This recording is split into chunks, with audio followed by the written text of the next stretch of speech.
All right. Our bubble has collapsed. We are back in business. Welcome back, friends, family, and frenemies. Excuse me. To another wonderful episode of the stream. Equipped with new music. Because music is cool, right?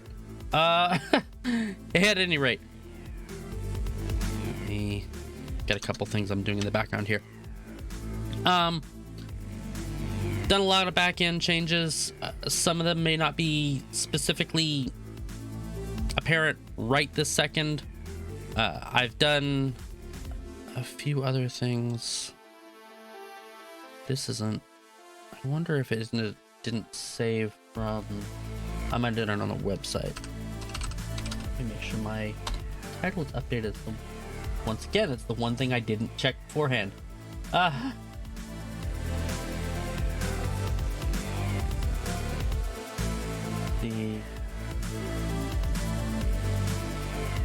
I didn't change. Or perhaps maybe I didn't save it. Let's see here. Just modify this real quick so that's correct for everybody.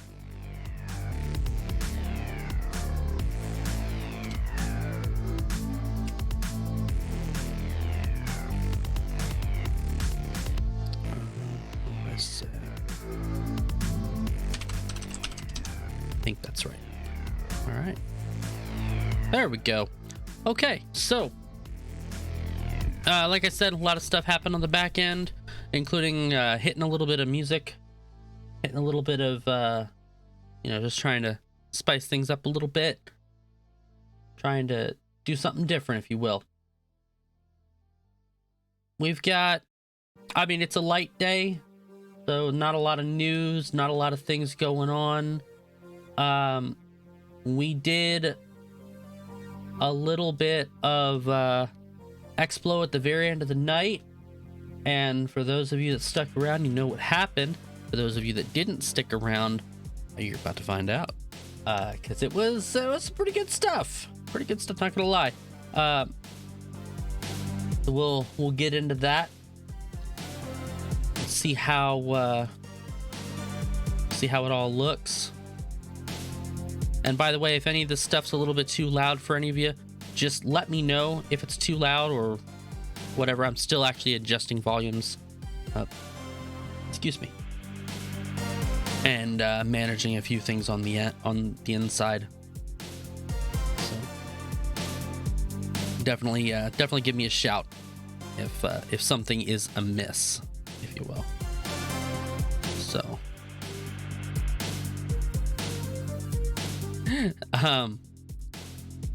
So let's go ahead and get into it. There are a few things that I want to go over.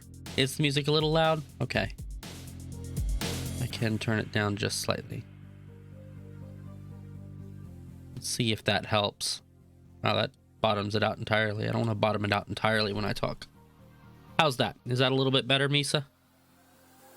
You can let me know here in a minute. It should be essentially doing the getting quieter thing as I talk, as opposed to me. So, and then me talking, it should be, it should be quiet. And then when I'm not talking, it gets a little bit louder. But hopefully it waits a second before it does. That was the goal, at least. So hopefully it's quieter now. I just went ahead and adjusted the volume down just a bit more. So.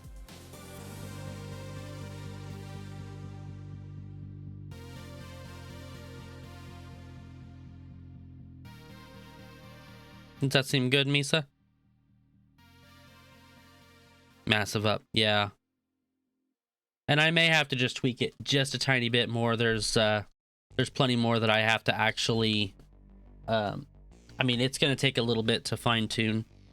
So I'll go back and listen and see maybe where I've gone wrong. Maybe what's been done right. I'll just keep a mental note for this one. And that's fine. It happens. So, at any rate, let's go ahead and switch over, and we'll start getting start looking into everything. Go. All right. So first things first, we're gonna go ahead and take a quick look at the SOV map. Like I said on Thursday, this is kind of something I want to do weekly, and I wanted to set it actually for Mondays, but I wanted to get a head start on Thursday. So every Monday I'm planning on just kind of throwing this in here, especially when we have a day when there's not a lot of news. It's good to take a quick look at the SOV map and see kind of where things are at. The biggest changes on the SOV map as far as the alliances are concerned is Banderlogs have lost alliance and Brave Collective have gained a system. Or yeah, the Banderlogs alliance have lost SOV and Brave Collective has gained SOV. That is due to an internal agreement between the two alliances, and as a result, things kind of flipped. Things kind of, you know, got tweaked a little bit. And hopefully both sides are happy with the changes rather than upset. I hope it's beneficial to all sides. That's the only real change. Other than that, last week, you know, like not a lot has really changed beyond that. Everything else is pretty much the same. There are some updates. There are some changes coming through the pipe. However, with alliances here in the very near future. Things to keep in mind. I'm also still getting over a cold, so I apologize if I'm coughing in the mic and just destroying anybody's eardrums. The coalition influence map likewise didn't change too much simply because of the way things run. You know, coalitions, I think they tend to update a little bit slower anyways. Faction warfare would be the only other really big change, with... I really don't think there was a lot of changes in comparison, but I haven't been following this enough to really know. Here we go. SOV lost, SOV gain, and systems occupied. Okay, so Onato and Rakapas, which I believe those two systems were on the map last week. Let's see here. Using factional warfare data on 4/18, it looks like that is today. So yeah, take that for what you will. It looks like Onata and Rakapas. Let's see here.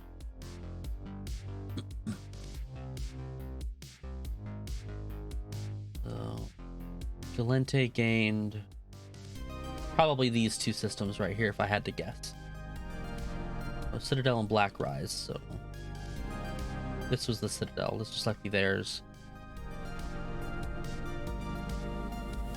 Not particularly sure, honestly, how to read this map.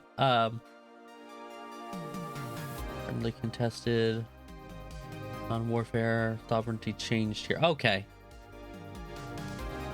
so based on this, they gained this system, it looks like. And this system. So they gained those two systems right there. Okay. Cool. And then of course there's the Serenity influence map, which we already kind of know a little bit more about. As far as like the general well, I should say we don't really know more about it per se. It's on a different server, so it doesn't pertain to Tranquility since it's its own server.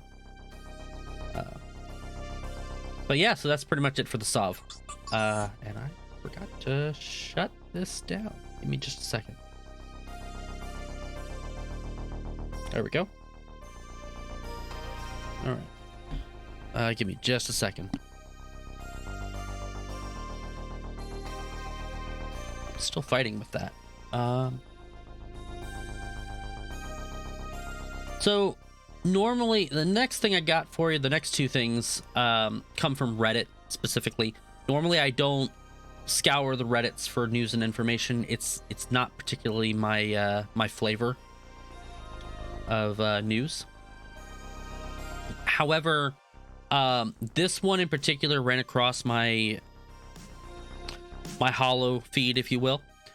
and I thought it was particularly interesting, and it's something that should be covered, honestly. So this essentially describes DTS and Lord being kicked from Winterco.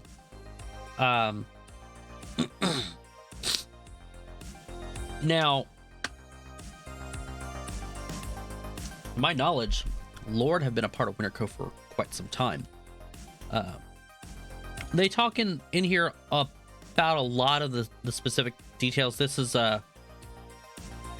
Norris's post in specific. I'm not going to go through all the details because this is a lot of political nullsec jargon that doesn't really pertain to us in general.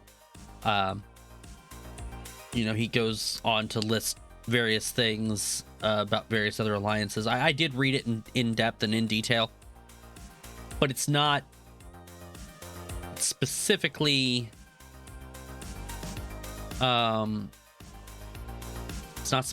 relevant. The main relevant thing here is that DTS and Lord are being dropped. Apparently they just haven't been performing like Winterco wanted, and they're gonna be poof gone. However, they are also updating their doctrines, so that's kind of interesting to note. Let's see here. Public mining fleets, jump freighter service remodeling, Blop's fleet for home defense with SRP. These will be gradually coming out soon. An update on doctrine is that we will in future require Tempest fleet issues while introducing Nightmares as our peacetime nullsec battleship doctrine. TFIs will have their last few fleets, then we will buy them back. Nightmares are skill dependent. They also require substantial application support. Please train T2 Tachyon Beam, Caldari, and Amar battleships to at least level 4. All navigation gunner support skills to at least level 4. All related skills worth training for level 5, especially Amar battleship recon cruisers. Supporting line for Nightmares will be Loki, Hugin, Lachesis, Scimitars, Claymores, Hictors, Flycatchers. In all our fights, we are stressing our pilots to pay attention to their ships. We hope you may understand the fittings of your ships, but at the very least, you ought to understand how to utilize the tools we design. Hack Meta has simplified the process to an extreme that discourages individual understanding of their ships. Now we want to free you from this to actually re-educate if needed. We will start from every mistake. So yeah, the doctrine updates are always really interesting when an alliance releases any kind of a doctrine change, because everybody's got their own play style. Alliances tend to gear towards the meta, whatever can essentially save them the most amount of ISK during their slugfests. So that in particular is kind of interesting to note. But beyond that, I mean, that's pretty much it. Like the main gist of this is, hey, these people are these people are good. And then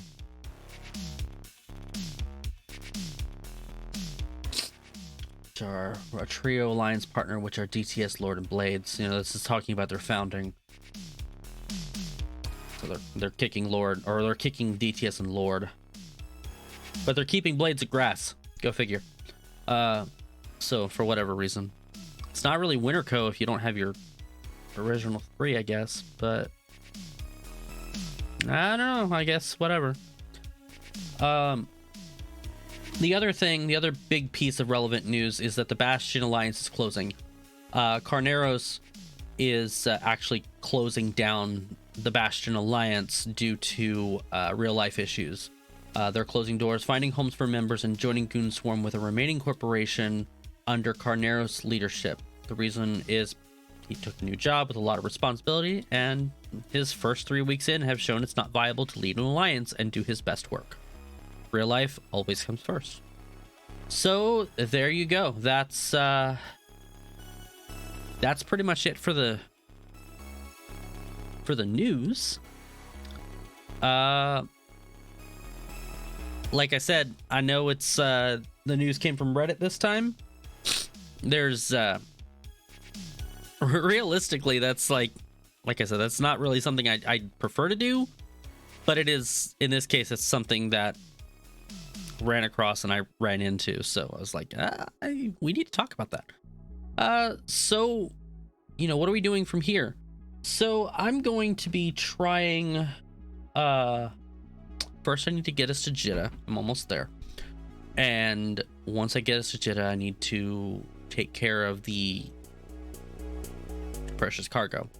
Once I take care of the precious cargo, then we will be focusing on our next task, and that's to figure out how this intra-station trading works.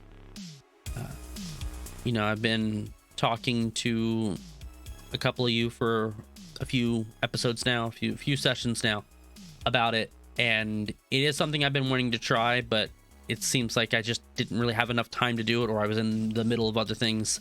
Well, tonight I'm going to dedicate some time to actually learning it, figuring out how to do it, and maybe making some misc from it.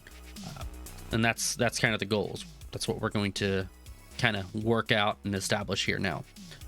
Let's go ahead and switch over.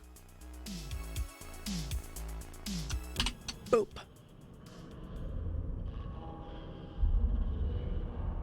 And we will get going. All right. Let me do one additional thing here. Okay.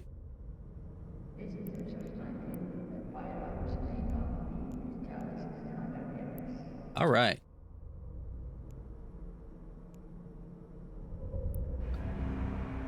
So, you guys are probably wondering, what happened? Why are we going to Jeddah? What happened at the end of the last session that I missed, or may have missed? Let me tell you. We found ourselves in a wormhole just outside of the low-sec system. And in that wormhole connection, in that system, there were two sites. One of them was a Garistas data site from the event. We garnered about 20-ish mil from it at the time of, finding it. 18, 20 mil, something, some number like that. But the most significant thing we found was a crystal quarry. And in that crystal quarry, we ran, it's the loot payout, if it pays out even close to this, is... Ooh. There's an interesting number, or interesting sound. Poof, gone. No longer matters. We ran into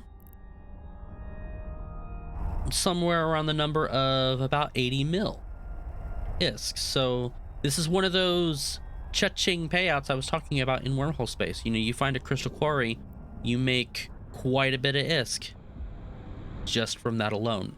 You know, and granted, you can find a crystal quarry out in nullsec anywhere, I would imagine. But more to the point, you get more chances in wormholes, right? You usually find monuments or things like that. And then you have about 10 to 15 mil, occasionally maybe the 30 mil payout.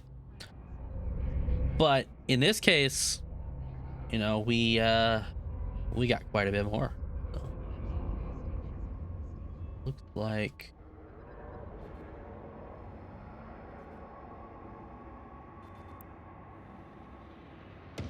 it actually kind of looks like that is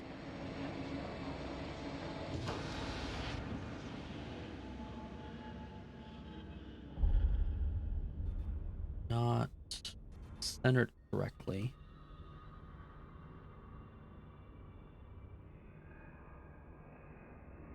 You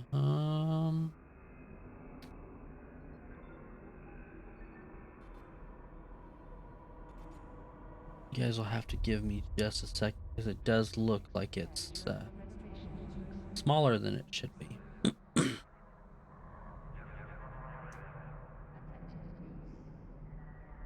Let me switch over real quick. Give me just a moment.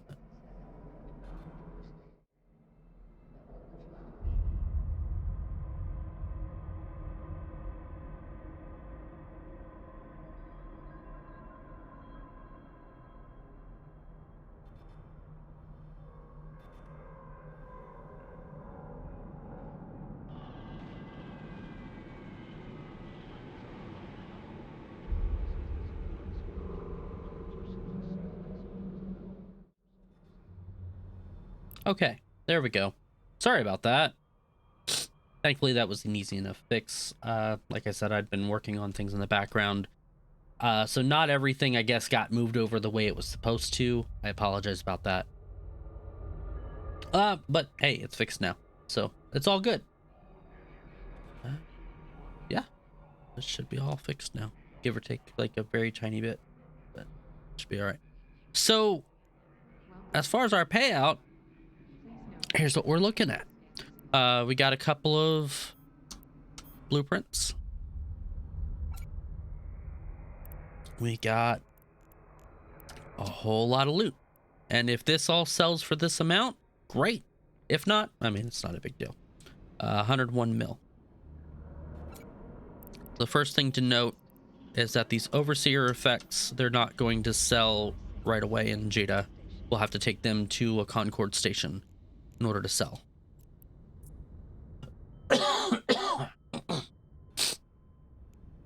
Excuse me. And as far as the rest of this, let's go ahead and see, because I know a lot of this isn't going to exactly sell right away.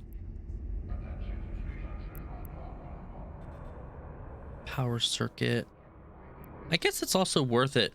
Let's, before we really get into these things, actually, we do need to check our market orders, see what's left.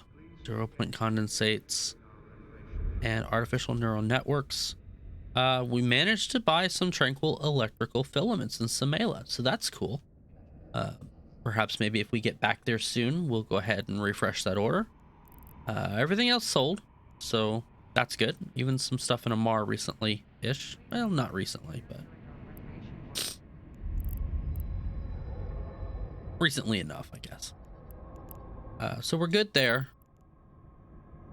Let's take a moment though also and take a look at our skills, because I do have some skill points that I have to allocate.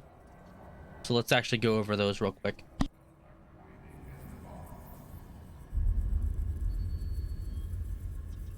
Make sure that we're on track for you know, for our alpha training. Please note sleeping in public place is not allowed. Personal floor found in sleeping in public area will be treated. Let me pull this up.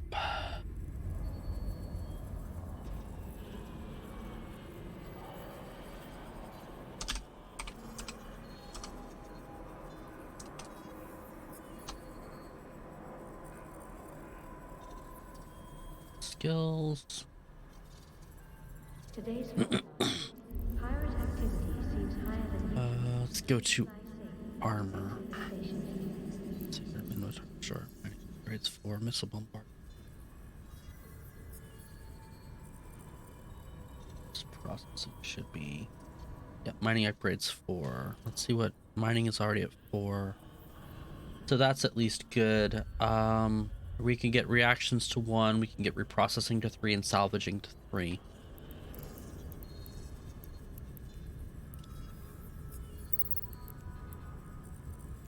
That was cheap. So for right now, we'll go ahead and get that. Pilots, please be careful as you are docking, and remember to turn your shield and armor harness on. Salvaging is already at 3. Let's go to spaceship command. Make sure we're getting everything we can. Caldari, frigate 4.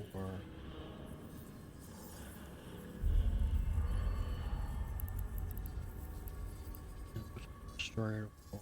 I believe all that stuff's at 4. And I probably have said that multiple times, but there's Destroyer 4.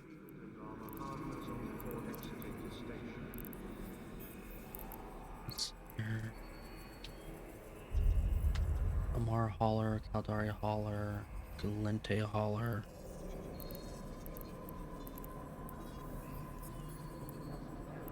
We can get Galente hauler to 1.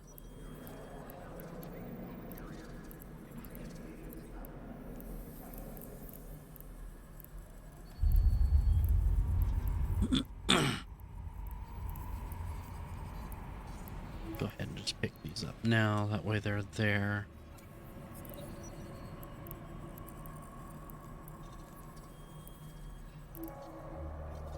Just gives us the most amount of option.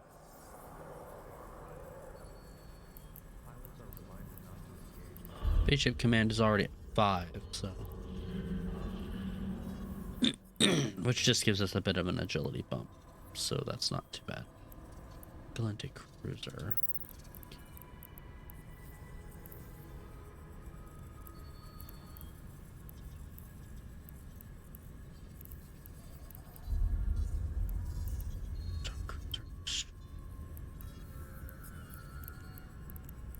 Mining frigate. I can get mining frigates to 4, so let's go ahead and do that.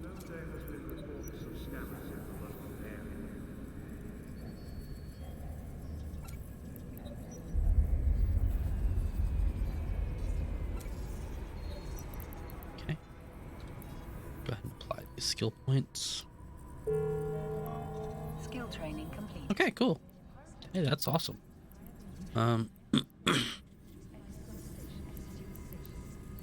Mining frigates to 4. Well, we wouldn't be able to fly a mining barge as an alpha. But at 4, it means that the Venture picks up bonus to mining yield and reduction in gas cloud harvesting duration, which is very useful if you're doing any kind of gas cloud harvesting. So.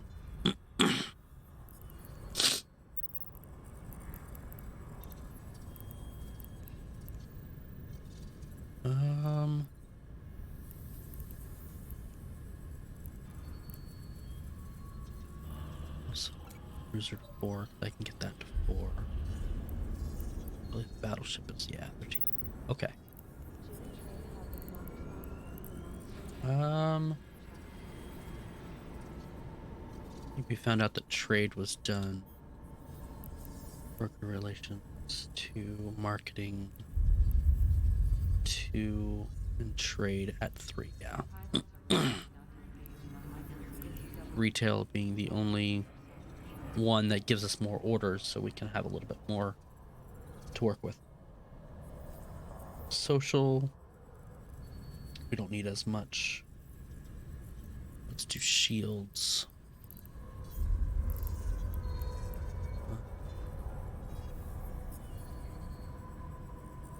Let's see here, shield compensation. Where is that at?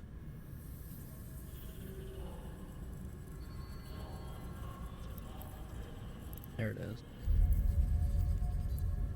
Welcome to Cheetah Trading Hub. Please note there has been reports of scammers in the local area. Okay, we can get that all the way up to 04. Good. Shield operation, shield management, shield upgrades can be at 4. Let's go ahead and pop that there. Tactical shield manipulation and thermal shield. Tactical shield can be up to 4. EM explosive and kinetic and all them. Those can all be at level 2.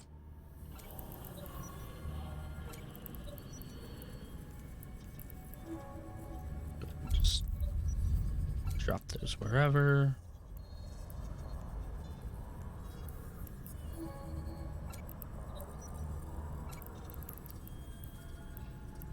Shield emission systems can be at 3. I should grab that. That's actually for repping.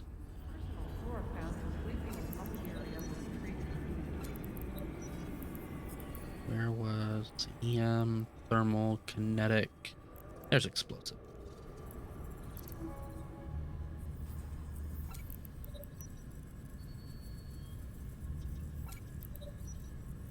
Oh, should have had. Okay, that should be right for all them.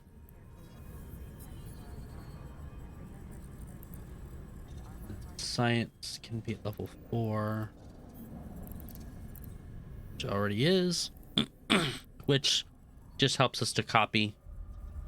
And that's all you can do anyways, is just copy blueprints. Scanning. I think we're actually good on scanning. Geology. Astrometric. Acquisition. Okay, so acquisition's at 3, and range finding is at 3, so it's a little bit higher than they're supposed to be. Hacking, survey. Those are at 3, and then. Okay, so that's done. Rigging. Pretty much lets you get everything at 3.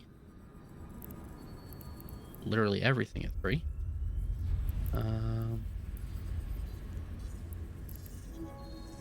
Buy everything we can. Actually, we should probably stop here. On that one. So our skill queue is pretty full. Got 37 days. I think we'll go ahead and just we'll stop there anyways. Another interesting thing to mention that I probably should have before, if for some reason you're low on some ISK, you need some ISK, just do the project discovery, and that's a great way to earn some passive ISK, especially if you're just sitting there mining all day. And excuse me,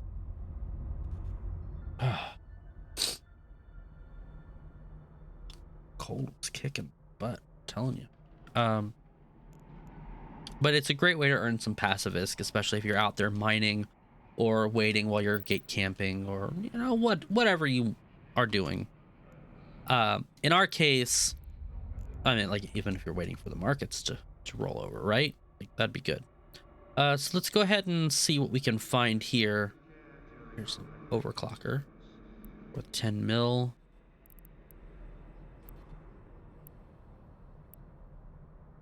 Here we go. Our enhanced ward consoles. That was what was most of our ISK right there. Attack shields. Logic circuits. Power circuits. And that's going to be probably it. Please take extra care during our renovation. A lot of this stuff was like not exactly worth it.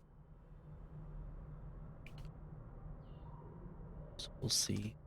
So I'm gonna get 86, which is more than the 90.8 that it was already saying.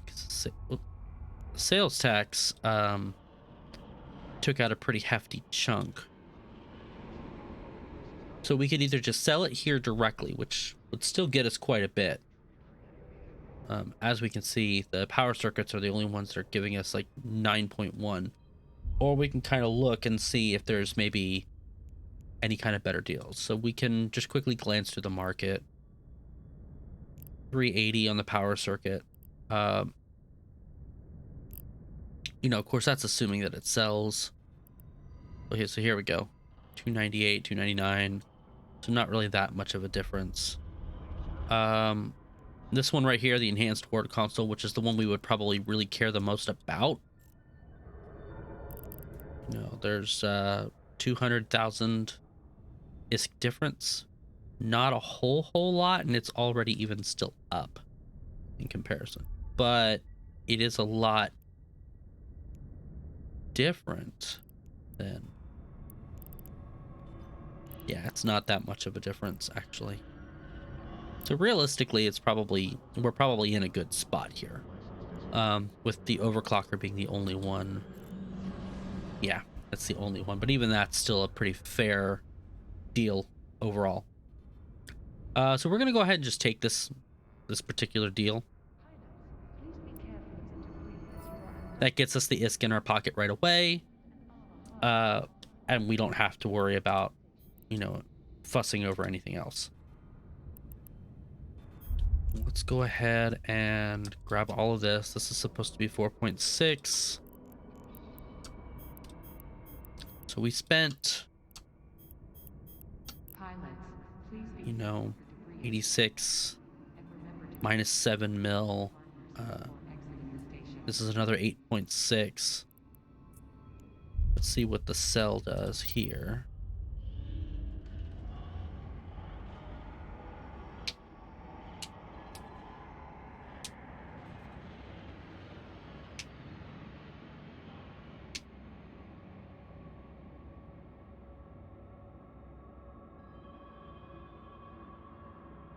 Pilots are reminded not to engage in the licensed Okay, so not too bad. All items are sold at sea. That still gets us pretty close to the 101 mil that it said was actually in the cargo for as far as the cost of those goods were. That's not bad, all things considered. So I'll go ahead and just take that as well. Please take extra care Yeah, that's fine. during our renovation works. So yeah, that gets us very close to the 101. You know, we're only out. Oh, look at that. Yeah. That's great. That's like 6 mil.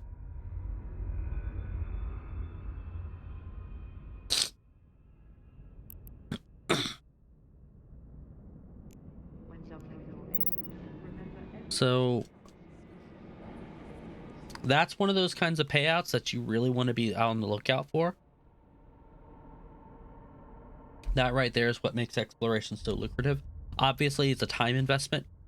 It took us quite a bit of time to find a crystal quarry that was actually worth it, because I believe the first time around we actually did find a crystal quarry and we didn't really find anything worthwhile. We found, I think, 10 to 15 mil in it. Welcome to Cheetah Trading. This one clearly had a lot more. We were lucky in this case, and because you don't always get those huge payouts. You don't always get to sit in a wormhole for days on end and get to collect your dank payout, right?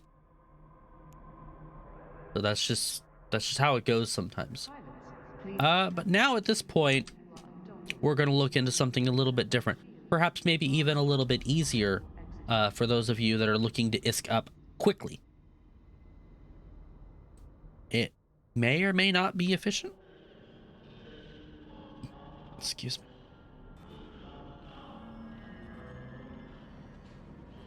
Let's see. Well, hi.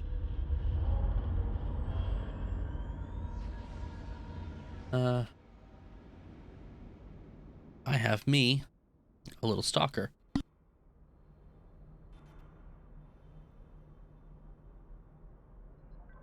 Okay. Throughout the weekend, she's been getting up and laying on me while I've been at my computer. So she's probably wanting to do that again. But this time, I can't do that with you. I'm sorry. I don't even know if they can see you. I guess they can see you. Which is funny because... Don't chew on that. No. Good. That's supposed to be there.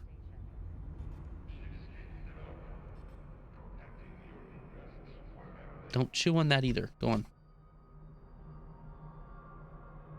She's active. I was thinking she was gonna sleep. And she may still. She may still hop up somewhere and go to sleep. Yep. Misa's right. That was a kitty. Yeah, she's gonna lay on top of our space bunny. That's fine.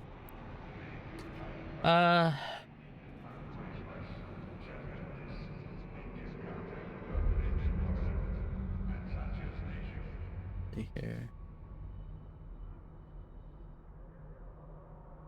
Where did I have it?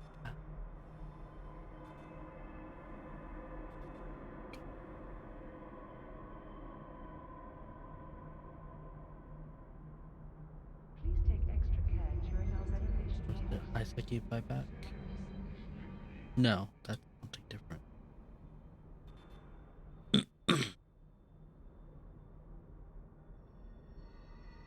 Huh.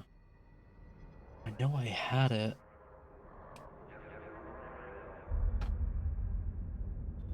Oh, there it is. Eve Market Deals. Okay.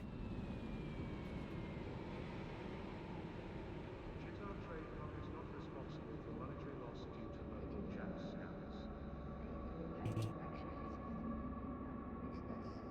Off.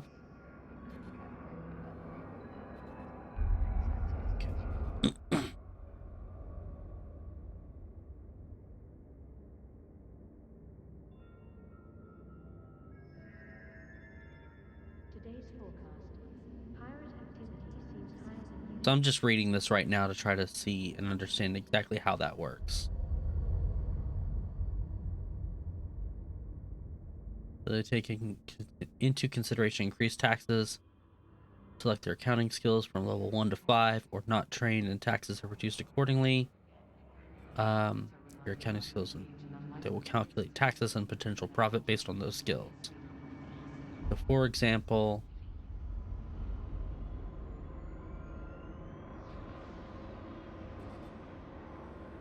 trained.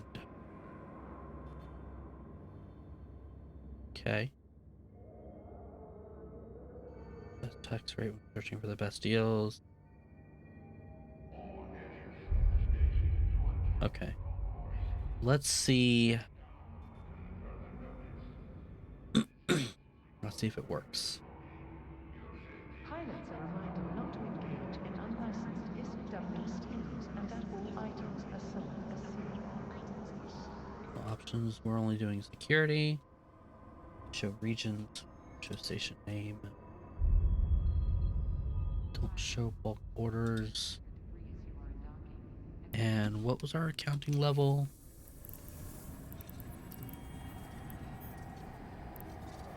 Not sure.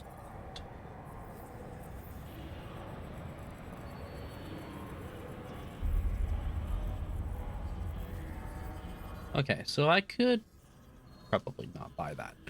Let's not get that one. Noctis. Welcome to Jita Trading. We could go from a Baria 3. There has been reports of scammers in the local area.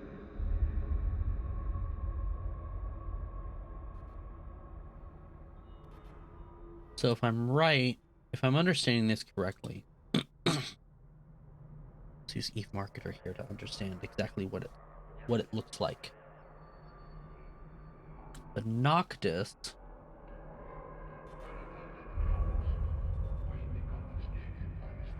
which is the industrial ship? No. Not our command. Today's There it is. forecast. Pirate activity seems higher than usual. Please fly safe and exit this station. So this is telling me that in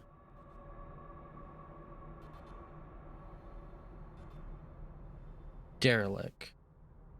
Yep, there it is.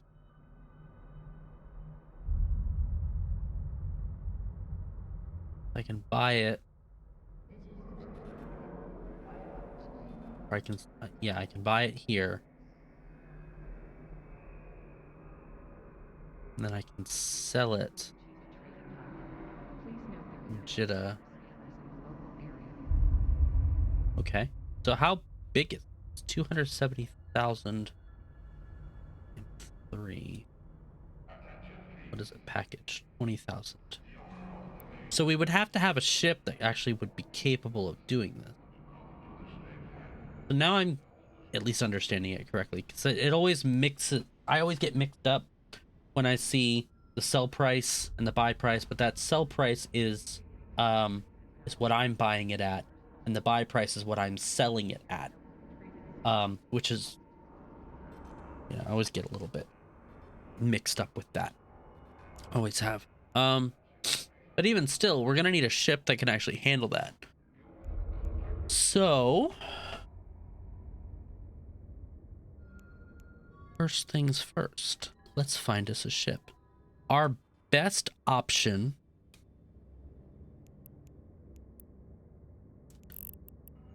let's see here. Change it there. Oh, there it is, hauler. Now, if you're playing as an alpha character or as a new bro on an alpha account, or you just don't have many SP, you're gonna have to do this based on what character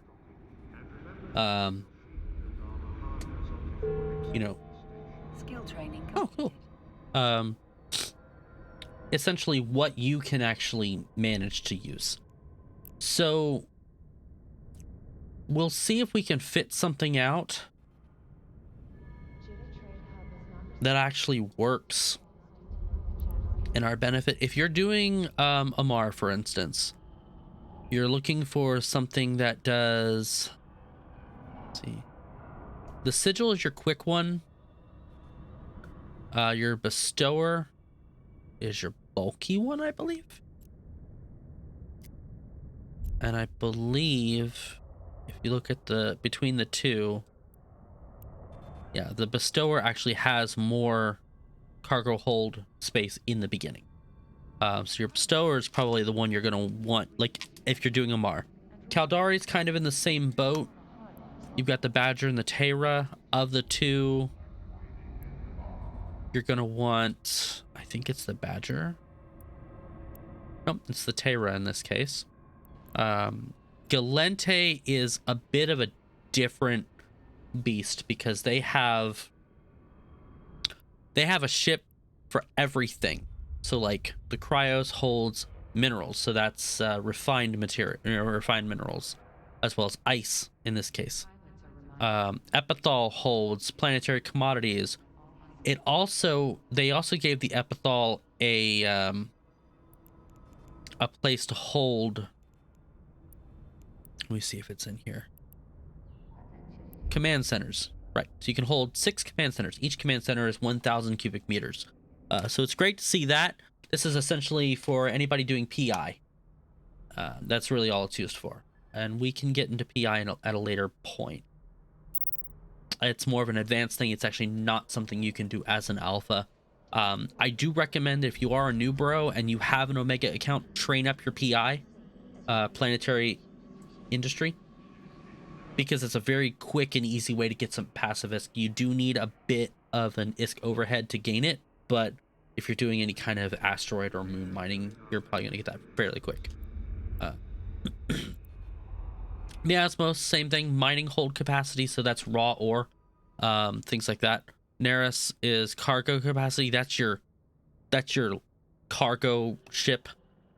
If you are flying Galente, you want the Iteron Mark V. The Iteron Mark V has the biggest cargo hold. In this particular case, the one that they have fit out from the community fittings has 12,000 cubic meter hold. That's not as big as it can get. It can get much bigger. And I mean, this fit's not too bad.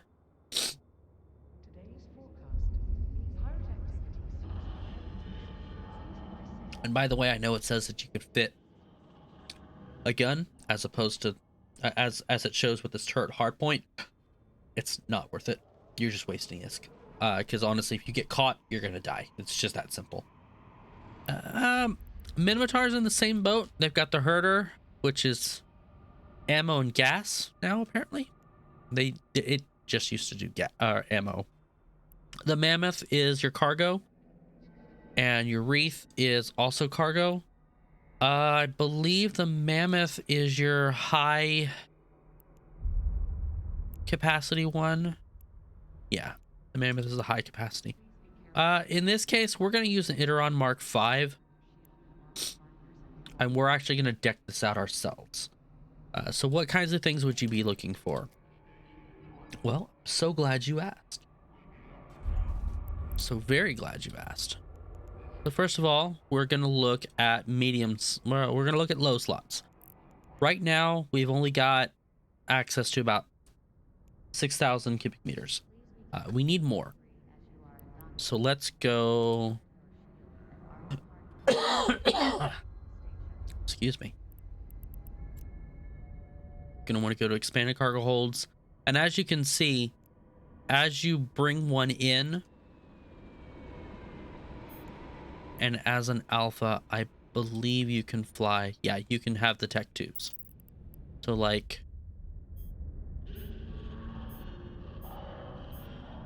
I mean, and there's your 20 mil, or 20,000. So that's enough to carry one Noctis. Not bad. I mean, all things considered, great. You know, it's a Noctis. And it's also quite a bit. You're not going to want to carry a whole lot of ISK in it. Gankers are a thing. There's actually a rule about it.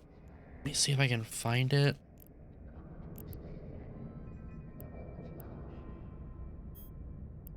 Let's see if it's still there in hauler links.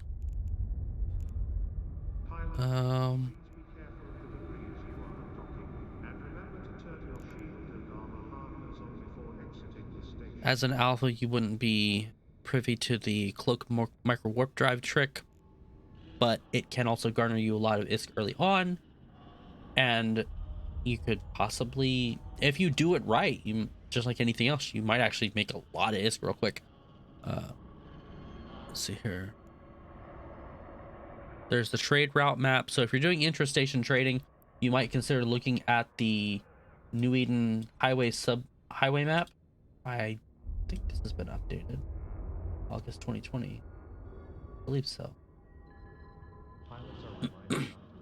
It's worth it.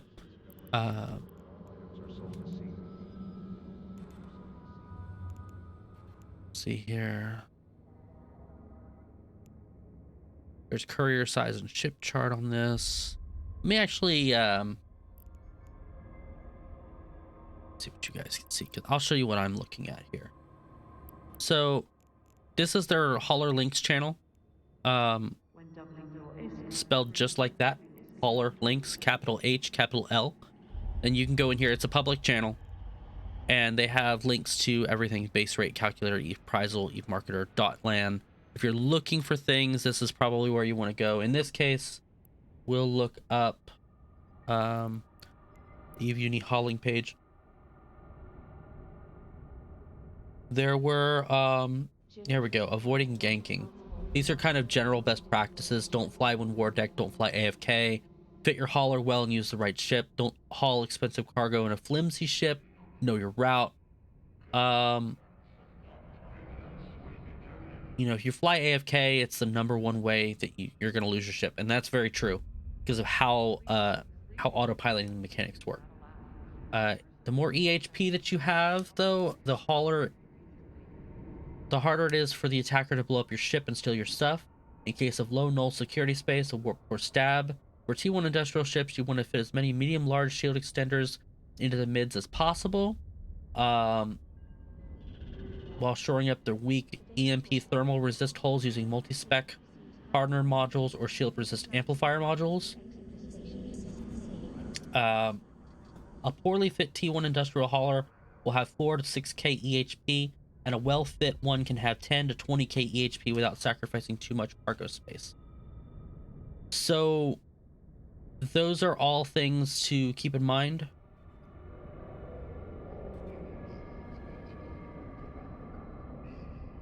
Let's see here. So you don't want to carry, like it says here, you don't want to carry too much ISK on your T1, in your case, if you're an alpha.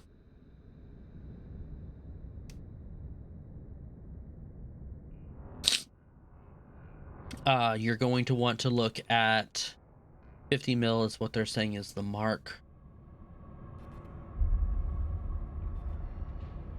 To 17,000 M3 in size. Of course, you know, these are all rough benchmarks, so these are all just kind of things to keep in mind. Let me push this back to where this goes. Oops.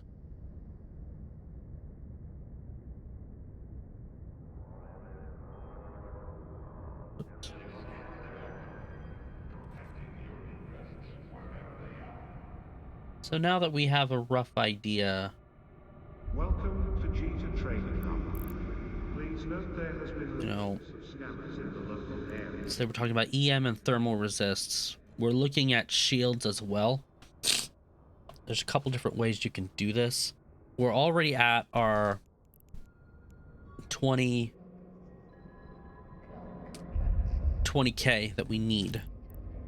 If we go to the mids, you know, you see that your EHP is not very high yet. This is by and large a shield ship. It's got cargo capacity and max velocity, but Caldari have been typically known to be shield ships. Exiting the station. But you can passive tank it.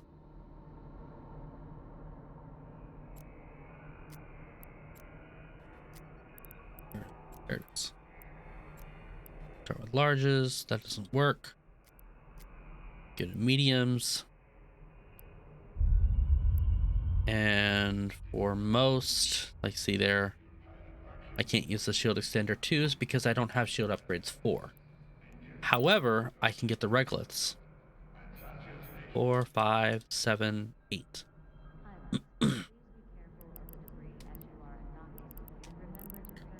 Another option. Let's go into rigs. I believe it's medium. We're gonna do field extenders. So there's 12. So another option that we have available to us as well, instead of doing this, is we could do, let's see, shield rigs. We can do astronautic, medium, cargo hold optimization. As you see, we've upped our game with our cargo hold, and if we take off 2, we don't quite get where we need. But let's see here. Nope, it's not gonna cut it either.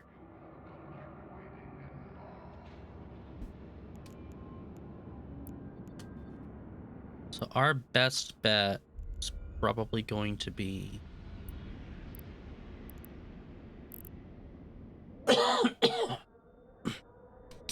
man. Please take extra care during our renovation works.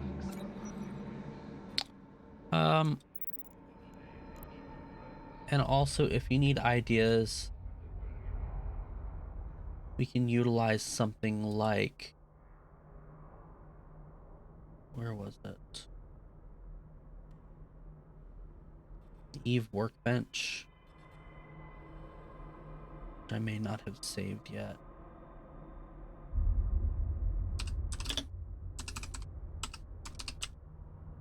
Bench. Yeah, I didn't save it. And you can actually look for your specific ship and fits. So Iteron Mark 5.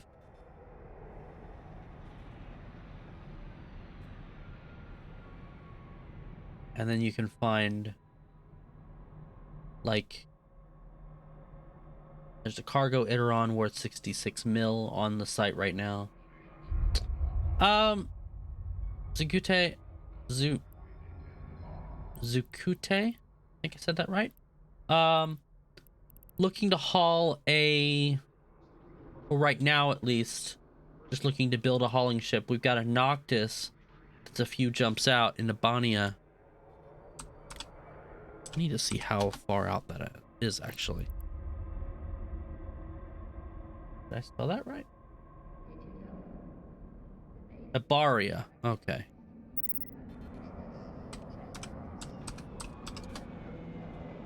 There we go. Oh wow, 32 jumps. That's pretty far. I really wish this thing would let me see.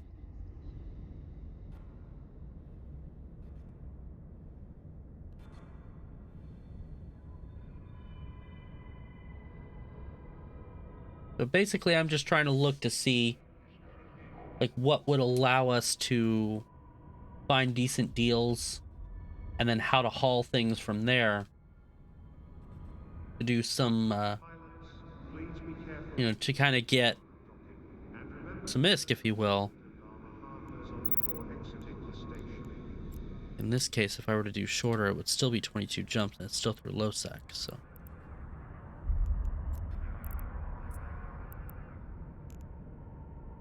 yeah, I mean, it really just depends. 34K hauler 1 year ago. Full hauler.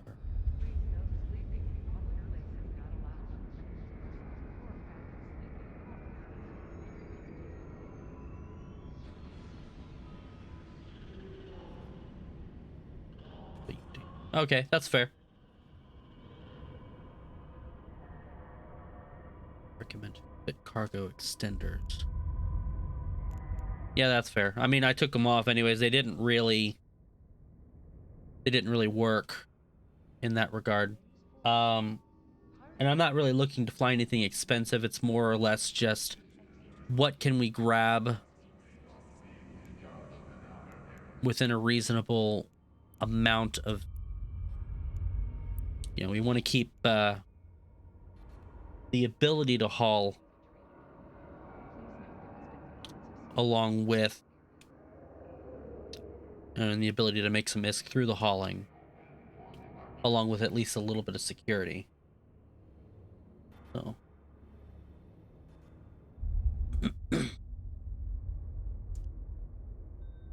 Pilots are reminded not to engage in unlicensed disruptive schemes and that all items. but that's going to be in the same vein. Yeah, it's still looking like the same thing. Skill training completed. Yeah, T1 haulers. Yeah, and that's kind of the thing, but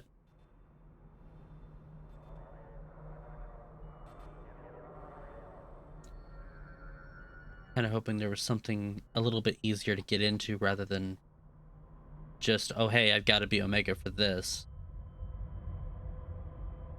Pilots, please be careful of the debris as you are undocking, and remember to turn your shield and armor hardeners on before exiting the station.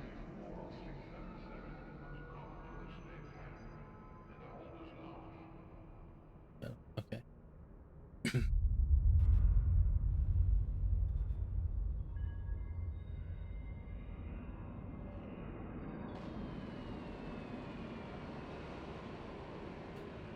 So, yeah, we could probably do that then.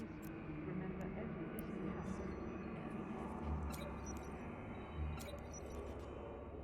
Probably would want to do about that.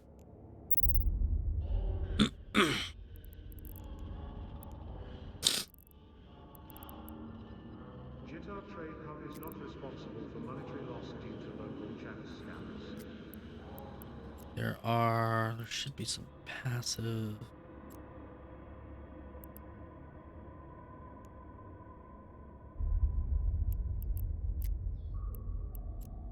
Let's do this. That'll fill that hole up.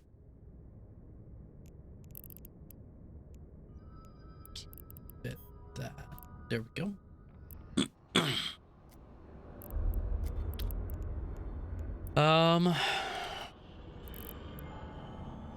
pilots are reminded not to engage in unlicensed disruptive schemes and all items are sold at sea.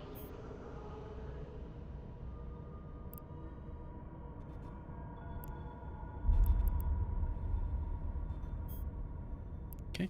So, give or take a little bit. I mean, that's not too bad. Drawbacks. Increase signature radius. Okay. That's not too bad. Okay. So, we've got a decent ship in this particular case. Or at least it seems pretty decent to me. Pilots, please be careful of the debris. Only other thing that I would do, Remember to turn your shield and armor hardeners on before exiting the station. see if a damage control actually helps that out.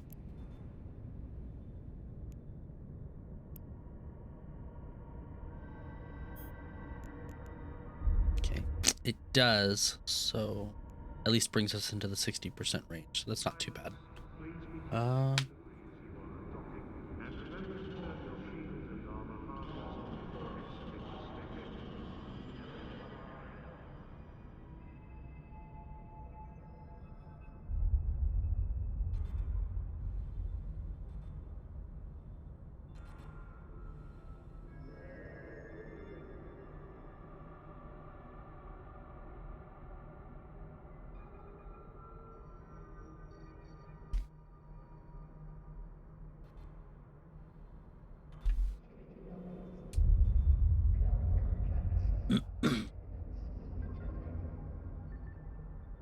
Please note, sleeping in public places not allowed.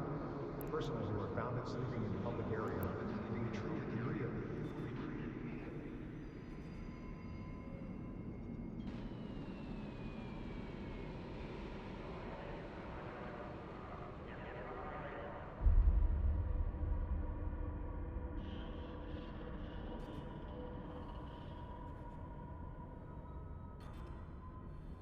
Pilots are reminded not to engage in unlicensed flight and engage in unlicensed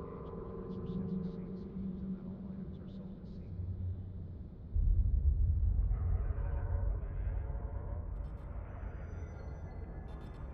all items are sold at sea. Please take extra care during our renovation process. Okay. So it's not not particularly, I mean, like they said, Zakute said, you know, T1s are pretty squishy. And especially more so as an alpha, you don't really have the skills necessary to reach the best potential for that. But let's go ahead and give that a try. Guess it helps to know where we are at. You know, we're looking at about 17,000 accounts logged on right now. That being said, if you look in the areas around Jita, there are two ships destroyed. If you go to the Komodo, Pilots are reminded not to engage in unlicensed Surata. Like there's Udama right there. You know, 5 destroyed in the last hour. There's Hatomo. Pilots, please be careful. You know, so you've got activity. It's not a lot, but it is there. So it is definitely something to be aware of.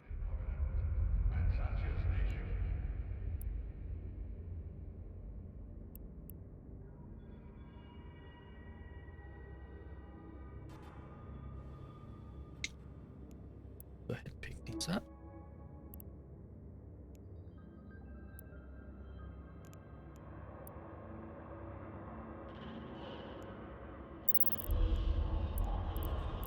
All right.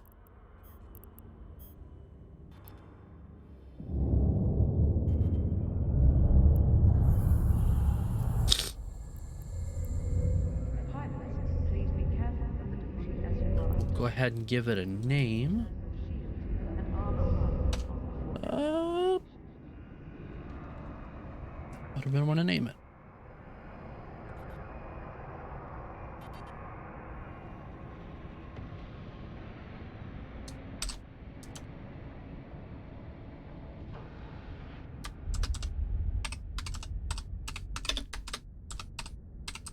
Asphalt hauling. There we go. That'll work. Just something simple anyways. Now we have to find something that will actually fit in our hold. Excuse me. We've got a couple different places to find things. We wanted to do something like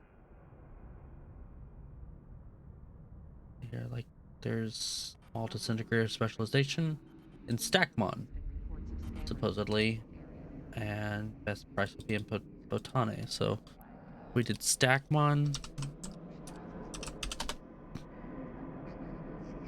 First, we would have to get there, and then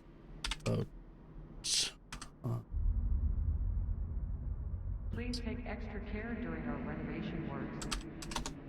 Botane. Wait.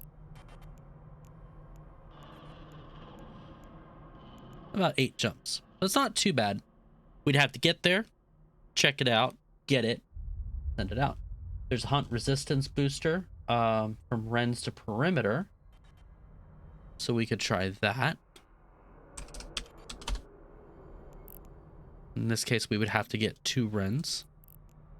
And then get 2 perimeter, which is going to be almost 50 jumps, but we would make about 10 million is.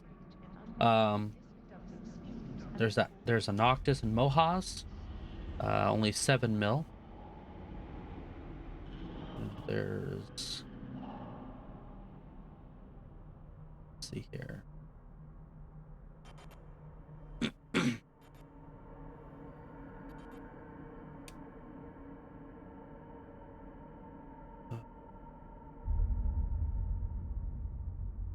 Our best option, we're just gonna try this out.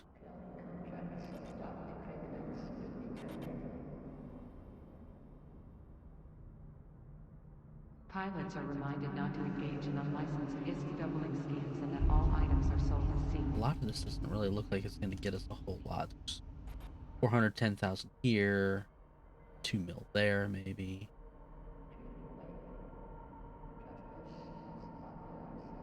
I think there's a sigil. Doesn't really do us a lot of good. Go from heck to perimeter for the cataclysmic dark filament. Pilots are reminded not to engage in unlicensed doubling schemes. A lot of that. Let's do.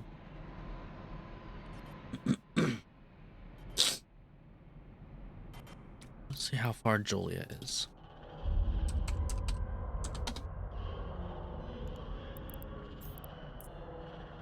Okay.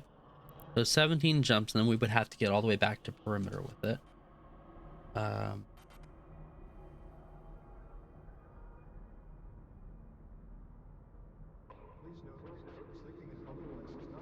There's a Ferox. The Ferox is.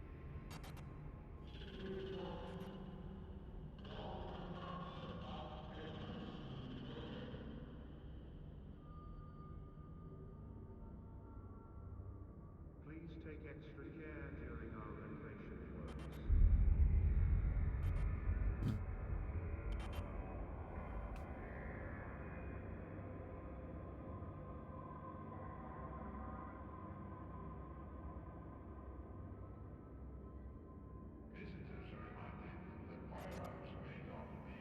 Pilots, please be careful of the debris as you are docking, and remember to turn your shield and armor Tion Sway. exiting the station.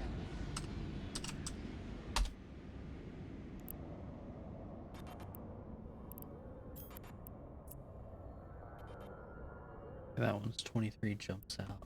I could do that. Requires me to buy one first.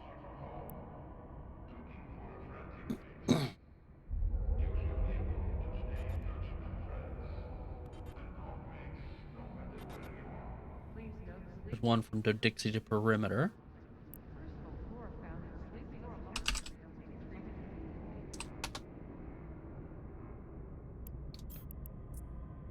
One's about 14, 15 jumps.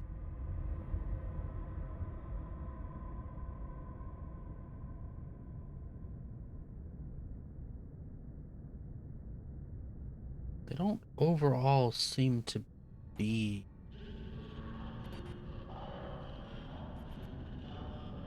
Pilots, please be careful of the debris. ones that can easily be done. To turn your shield and armor harness on before exiting the station.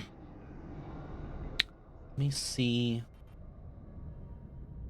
if the app version of this actually works.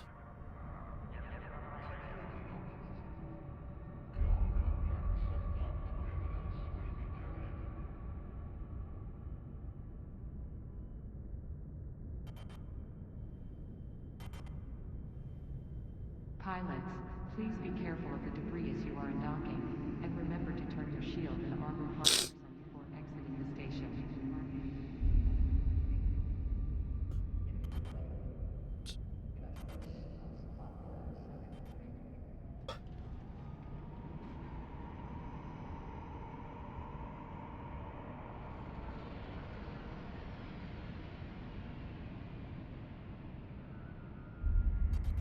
Jitar Trade Hub is not responsible for monetary loss due to local Max chapter jumps. Counting for free.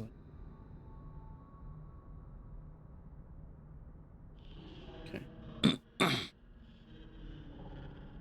Let's try that. Okay, so this is working a little bit better on here. In this case, we could go to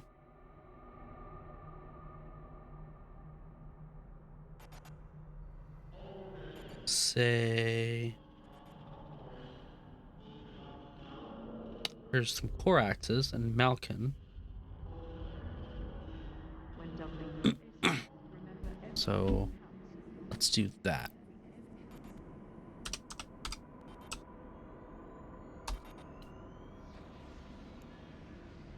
That's 2 jumps. We can set our jumps there. Okay. Today's This is definitely a little bit better. activity seems higher than usual. Please fly safe as you exit the station. So we'll head over there, and it's in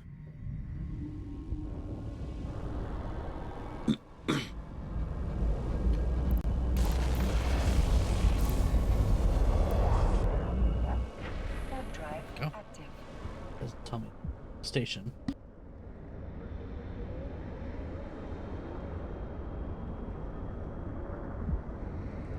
There we go. Okay.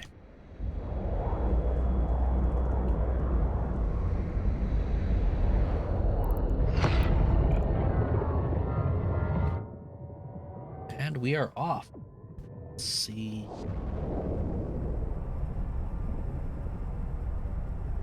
Show me.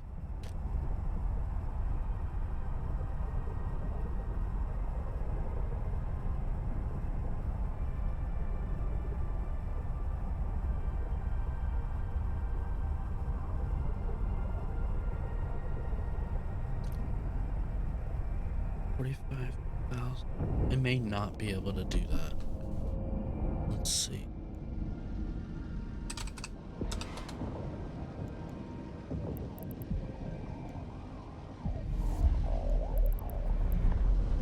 Oh no, it's at 5,000 package, so I could grab like 2 of them and try to sell them that way. Just as a test.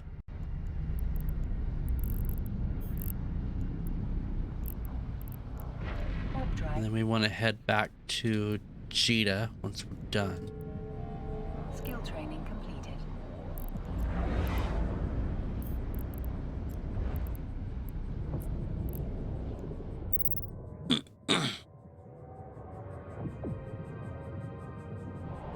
Hey, how's it going, Vetro? Doing all right over here. Just we're trying a little bit of intra-station trading, taking us a bit to get going, but we did it. Thanks for the follow.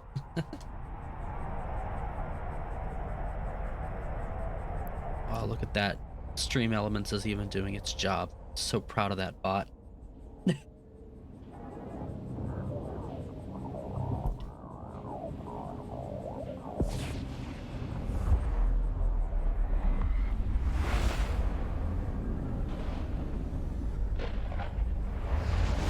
Alright, so we made it. We just have to figure out where to go.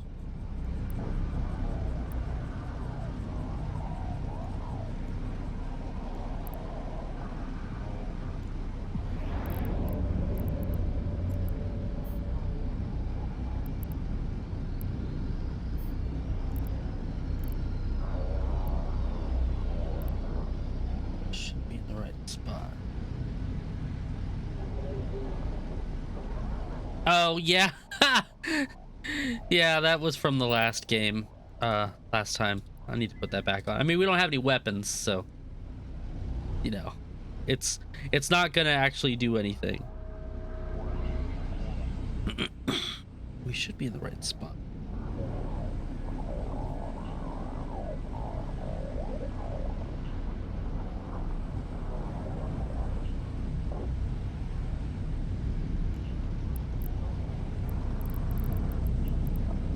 Light scouts. I'm sure we'll be in the right spot if we.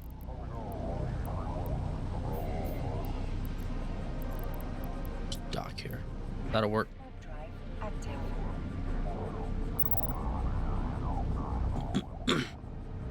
But yeah, I was flying. What was I doing? Oh yeah, I was flying through a few episodes back and looking around for content, so had to set that safety because I believe we were going through low sec at the time.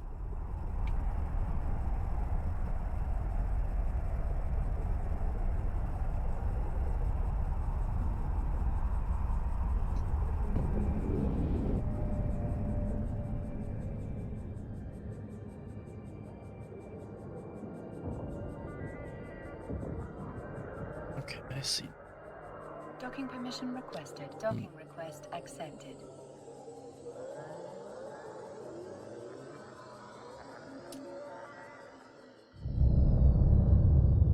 No, I'm not a super awesome trader. I'm actually just poking around on this to see if on the low SP end there's any real profit to be had, or if it's kind of one of those probably better to do maybe some other things while you're building up type deals. I'm just kind of exploring all the different aspects that you can do at like a sub 10 million SP or alpha player, that kind of thing, or new bro even. Just to see, and hauling isn't actually something that I've ever done before, so this is all definitely new to me. So I'm really bad at it, like really bad.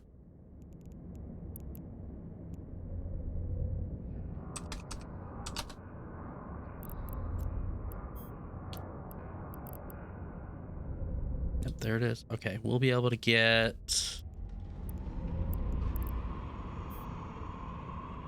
3 of them. Let's grab 3. Okay, 1.8 mil. It's not too bad. Drop them in there, and we will head back to Cheetah. Just take stuff. I mean, yes, that's definitely one way to do it. But I'm sure if you're just starting out and you only have access to like a T1 hauler, that's probably not the direction you want to go. Not yet, at least. Active. So, but yeah, I mean, if you're with an established alliance or you're doing, stuff like that, you can get on any other hauling programs and they can probably help out with that for sure.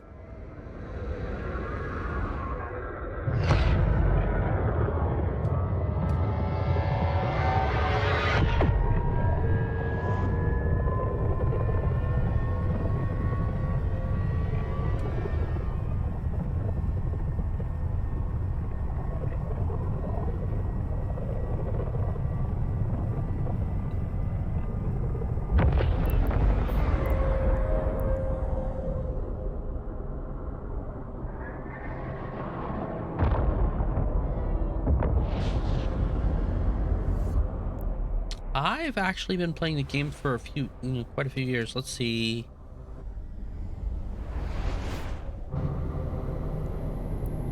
My my main has been around since 06, but it was one of those start-stop type of deals. So officially, it's only been like maybe like 3-ish years consistently to some degree. And I've gone from high sec to null sec to wormhole life myself. The wormholes are actually what I know. This is really far out into left field for me. What about you?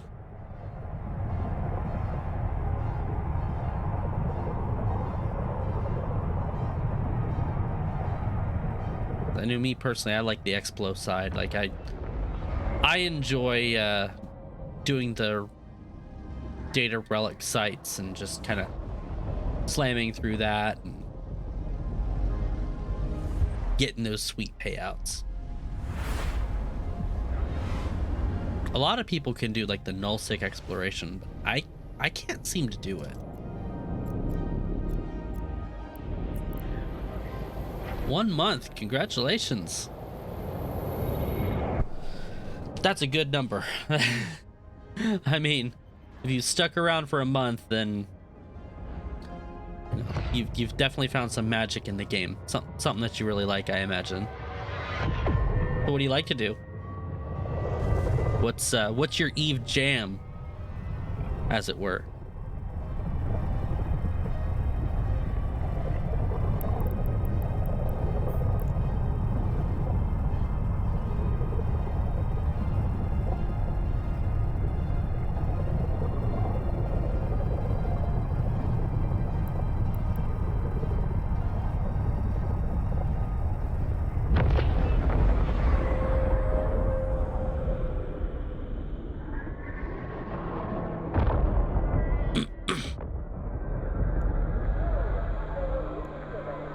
Docking Yeah. permission requested. Docking request accepted.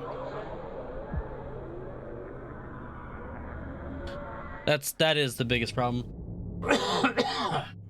um that's oftentimes why I hop into any wormholes, or you could even do it in low sec. If you kind of go off of the high sec connectors. Below PV AFK mine. Oh, your old CEO. Trash talk. Nah, you're good. I don't have it blocked, so it's an 18+ stream, so it's fine. It's fine.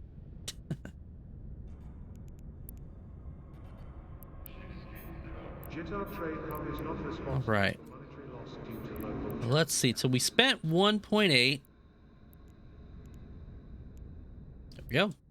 There was our 1.8. Now let's see if we can sell it for more than that. 3.1. Okay.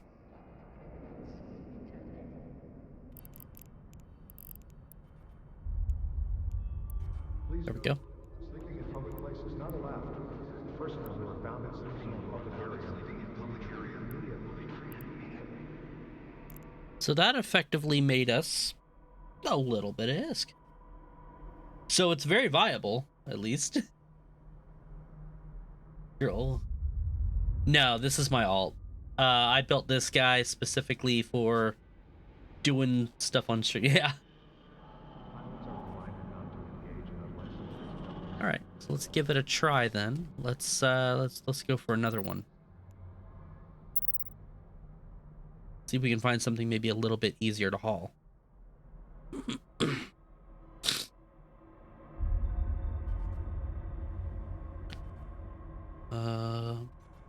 Blood bronze tags, scythes, some catalysts.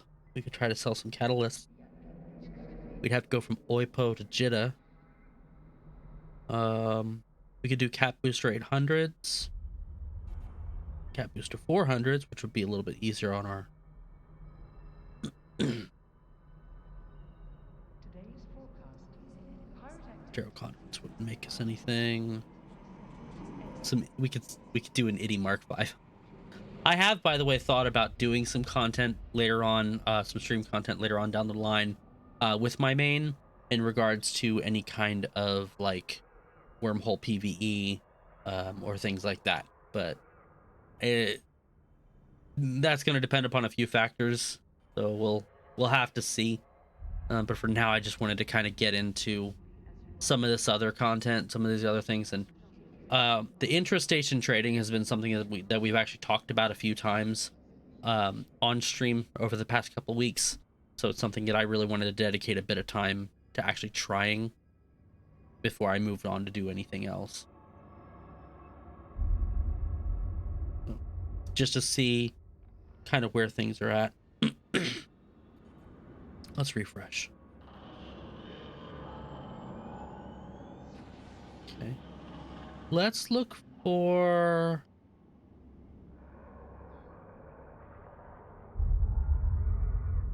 Let's do settings. pilots are reminded not to engage in unlicensed Let's just look for great deals. items are sold as secret. Okay, this is a little bit better. There's some suspended plasma.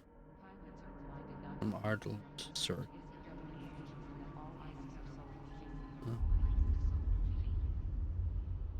I am actually a part of Brave Collective. My corp is there we go. Spoopy newbies. So and we're like my corp is actually a wormhole corp within Brave Collective. We're not necessarily like the one of the big blocks, obviously. Brave is actually a smaller block, a much smaller block. So we're not like Horde or Goon Swarm or anything like that. But, you know, I mean, we've been in the news. We've been quite a bit in the news. I may just go back to doing these core axes. Catalysts are going to be the same.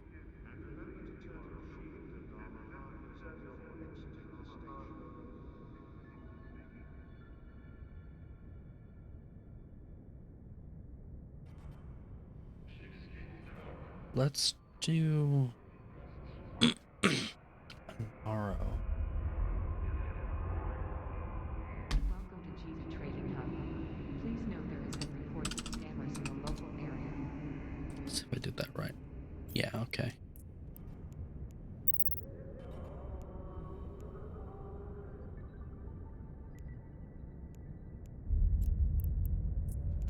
Pilots, please be Okay. careful of the debris as you are undocking, and remember to turn your shield. And Brave's a good place, by the way. If you're actually looking for like a decent corp or alliance or group in general, especially if you like to do like the high sec thing, but maybe don't want to pay the NPC corp taxes.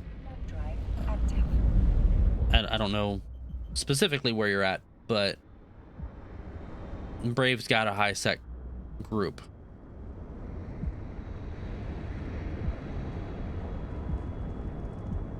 High sec corp that you can get a hold of, you know, that you can get into and be a part of as well. So it's a very chill, relaxed, you know, play your way type of setup. And depending upon the corp that you get into, if you're going for the null sec side, you know, that's going to depend on those individual corps. But Brave is very much all about just kind of playing your way, you know, doing what makes you happy, because fun per hour is way more important than ISK per hour as far as the Brave Collective is concerned.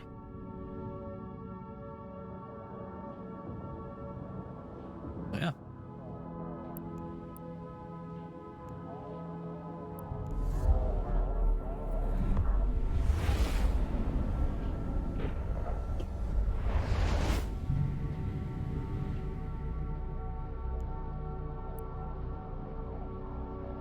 UAV Corp setting up. Oh, that's fair. That's fair. It's always good to be on the ground floor. I was actually there a couple years back. I set up my own corp, and it was just me and a couple friends, a couple local guys. And we started out in high sec. We actually started out over in Metropolis, and we set up out there, but like a couple jumps out of heck. There's this little constellation pocket. Only one way in, one way out, and the direction in and out was actually through hack.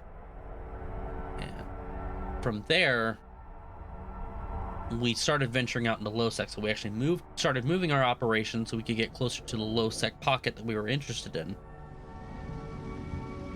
just for doing like our operations and mining and stuff.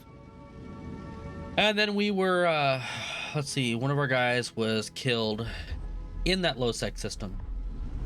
And then the guy was apparently, he wasn't a corp CEO, he was a recruiter.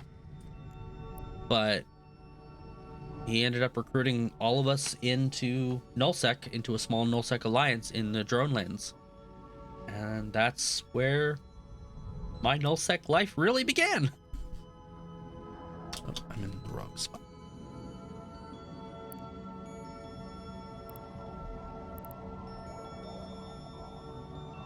What did I say? It was Densveld Spar?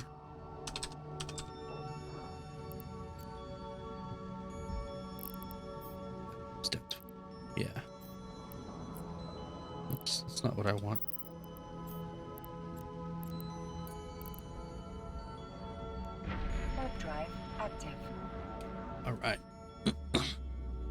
since then, I actually jumped around quite a bit with another alliance or another corporation. I jumped from where I started at, which was in the Skeleton Crew, or at least that's what they were called.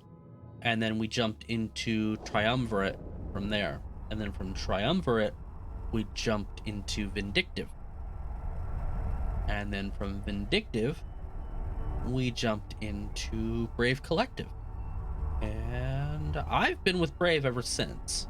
I switched corps just simply because I'd grown tired of the nullsec life, and I actually had myself staged in a wormhole for like the greater part of a year before anyways. So I had a Reitaru up. I had the Pocos. I still actually have the Pocos for the planets. And I was just living it with me and my alts. You know, my two alts. Request accepted. Or well, my main and my one alt, I guess you could say. And then I just kind of went from there. I was like, you know what? I want to try out the Corp wormhole life, and I haven't really looked back. I mean, nullsec's okay, but yeah.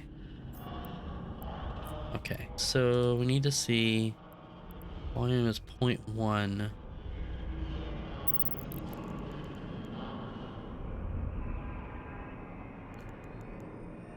We need to figure out how much we can actually get. In this case, 16. We'll just do 16,000. So let's grab our handy dandy calculator. 16,000 times 0.1. That doesn't seem right.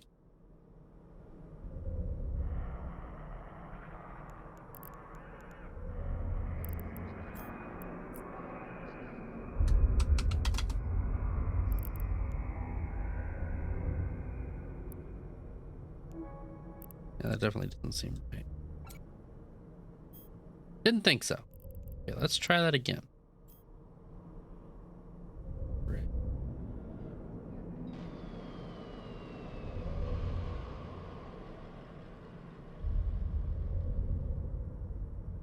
Oh, nice.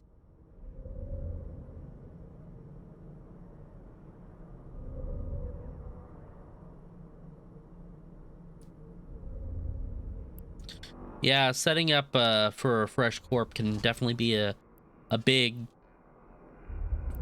definitely a rough patch. You know, getting up operations in the beginning can be rough, can be hard, but like once you can get established, especially if you can keep it going, like it turns really successful, and it's just, you know, it's a lot of fun. Let's see here. I didn't do that right. 16,000. Maybe it's divided by 0.1. There we go. 160,000. That makes sense. But in this case, I need to do 100. Let's do 40.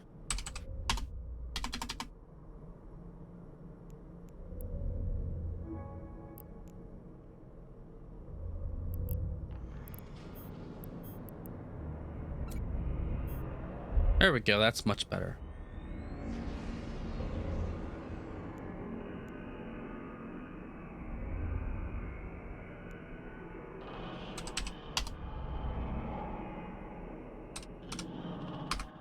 Minus 1,460. 1933 divided by 0.1. We'll just do 193. Or wait, 19,300.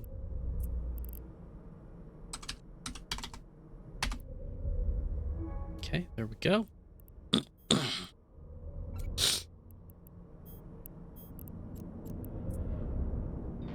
All right.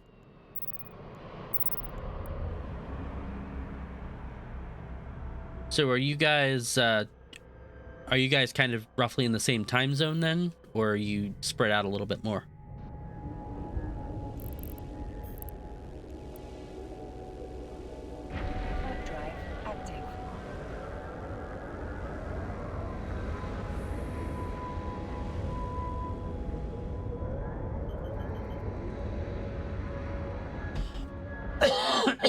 Excuse me. Neo's been playing since 2006 as well. Good deal. Just wanting to try out something new, I take it, with a small corp. Him, that is. Or her. Them.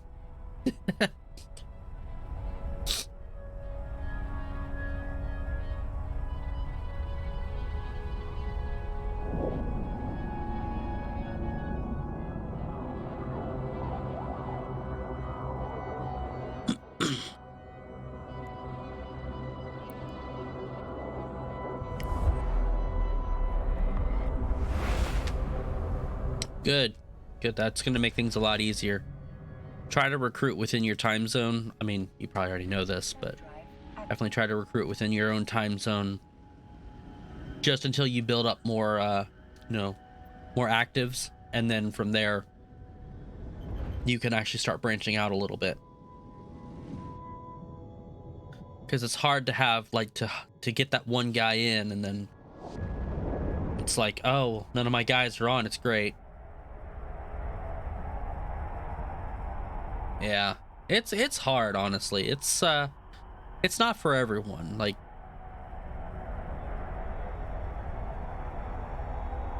it's being a CEO. Being a CEO is a whole different beast in and of itself. So.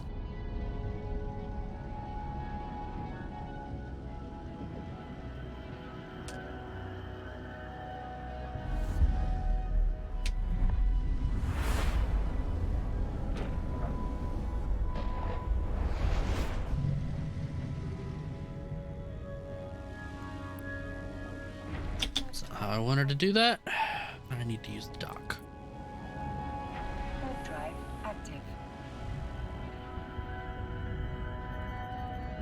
So is your corp a high sec corp, or is it you guys kind of more of a low sec, null sec kind of group? What are you planning on doing? I know you mentioned hauling operations and things like that. So are you doing like just hauling and manufacturing, or what are your aspirations in Geek?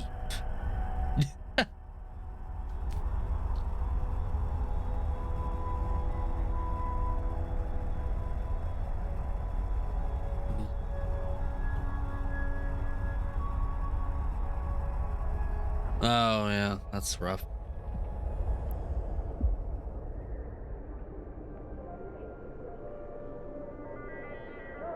I've dealt with someone like that before too.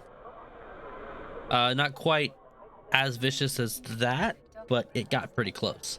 So, and you know, I mean, if they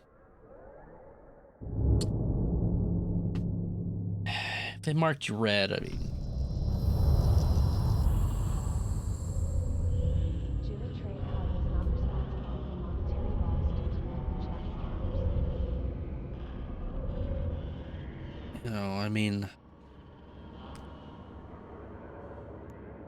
it's not like it's something you have to look back. I'd mark him as red too, and then just be like, sorry, dude, bye. I wouldn't care. It's just one more person to shoot at. I think for now, move up totem pole. Hey, Disaster Coot. I'm gonna butcher that name. Disaster Cuz. Thank you for the follow. I got it. Figured it out. Let's sell this. All right.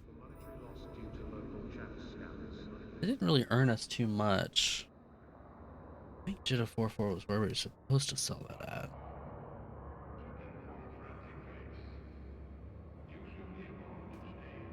Yeah. Okay. Only 0.8. Let's see what the wallets show.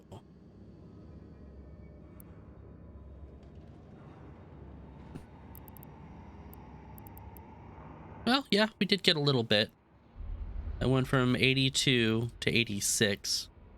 So there was a little bit of a jump there.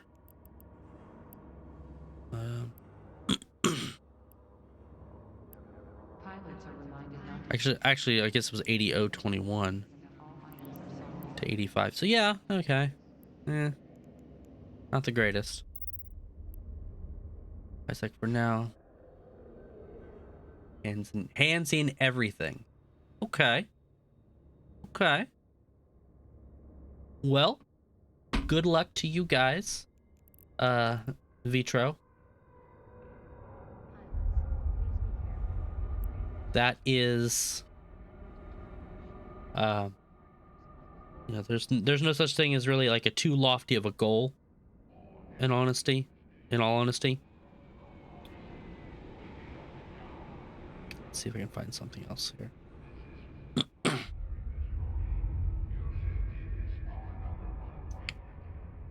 1 mil for viscous pyroxers. I will probably go back to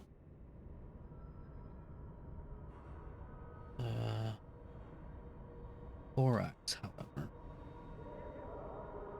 Actually, no.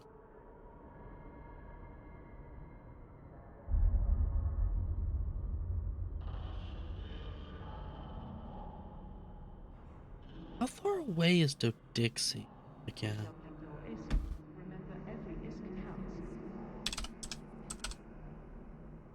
Let's try to look for Sistvar. That's 15 jumps. Dixie.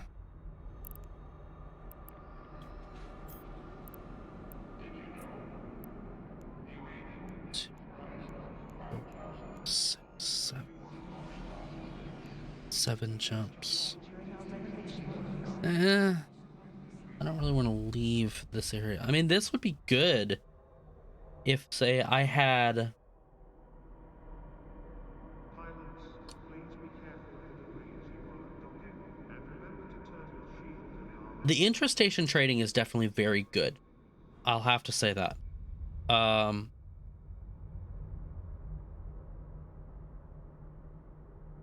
Like even this, like we can get them and we can get the Baron Command Centers and Nani for and then sell them in Jeddah. Here's some condors we can pick. Oh, condors, really? How big are condors?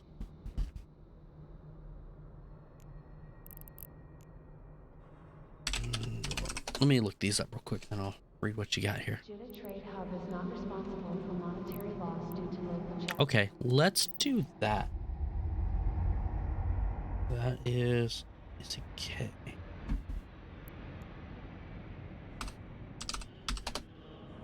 Let's see if I spelled that right.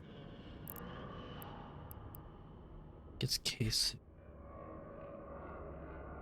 Yeah. Okay, let's go there. Let's get those condors.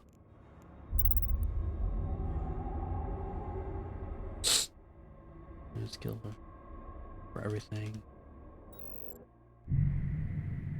Full force PvE.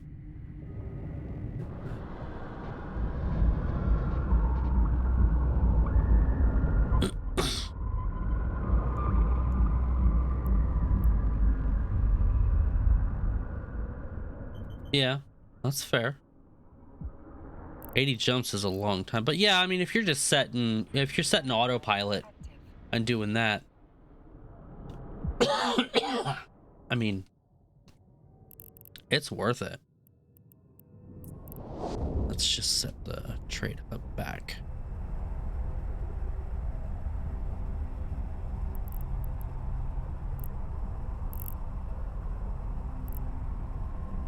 So 40 jumps each way.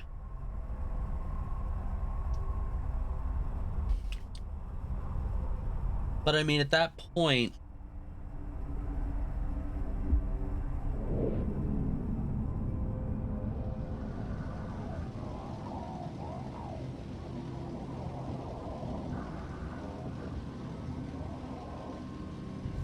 you're not making a lot of ISK for 40 jumps.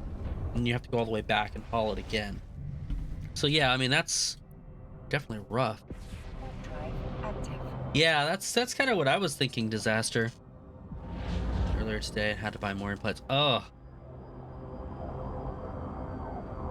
I mean, at that point, though, Vetro, you might think about doing the intra-station trading. This is there's an app. I don't know if it's for iPhone, but it's called Eve Market Deals, and that's actually what I'm using right now to check to do this. And once you get it set up, and I will probably,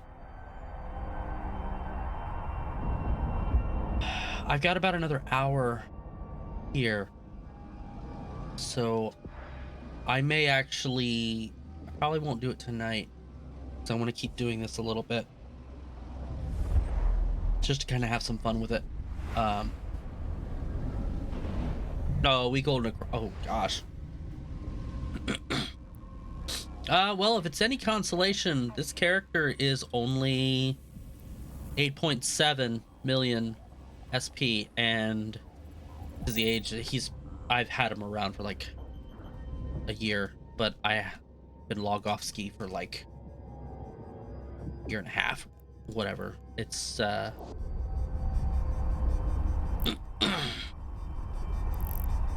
see here, when did I, yeah, here we go. He was born literally about a year ago. So, and I haven't really been using him that long, all things considered.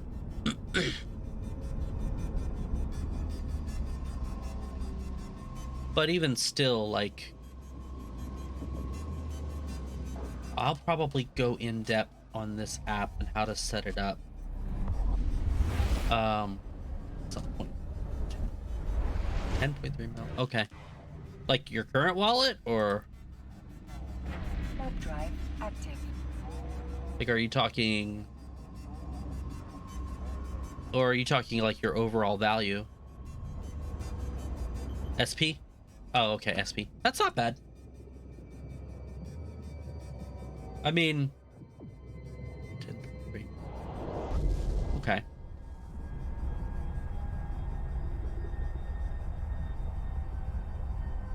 I don't know why I was thinking ISK all of a sudden.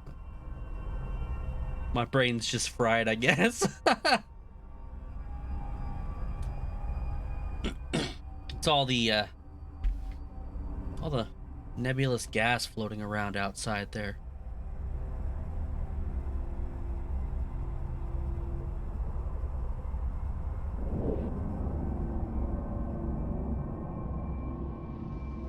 It is not actually. I'm just giving this a shot just to see kind of what it's like. This was intra-station trading. It's been something that's been recommended to me to give a try, to give it a go a couple of times. So I'm trying it now. But my main gameplay is actually doing wormholes and exploration. I just really dig the unknown. I really enjoy doing the things that there are so many people that are afraid of jumping into a wormhole even in high sec. It's crazy. And I just do it, and I guess I don't look at D-scan a lot, and people are like super scared for me and things. I don't know. But it's, you know, I enjoy it.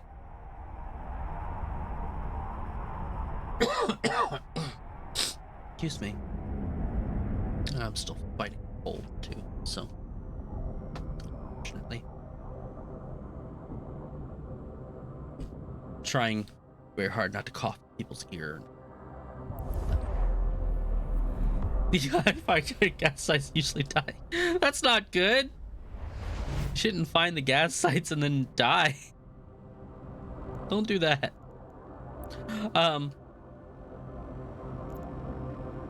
Okay, here I am. Was it? There were condors, right?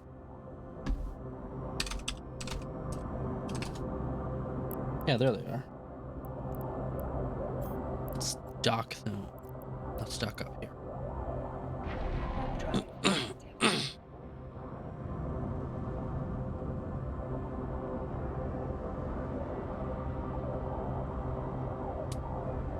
Unstable. Dropping cloak of a good time. It's leaving us tempting fate.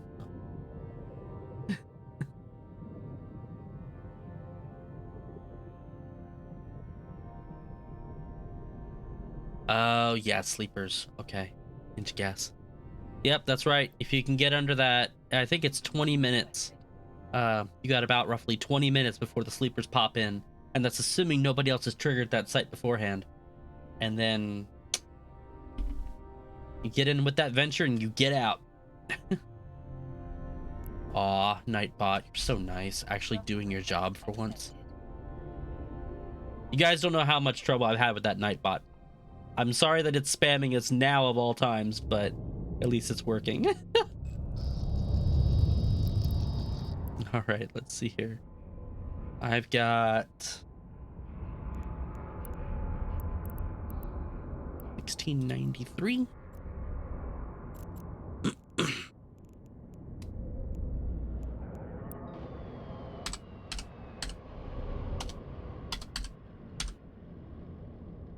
Oh no, it's not doing the thing I needed to do. 93 divided by 2,500. I can haul 6 of them. We will buy 6. Okay, so once again, we spent 1.8 mil. And they're ships, so they're in the ship hangar. All right, let's go back to Jeddah. Or Jita, or however you want to say it. 51 hours, nuclear and high sec. Yeah.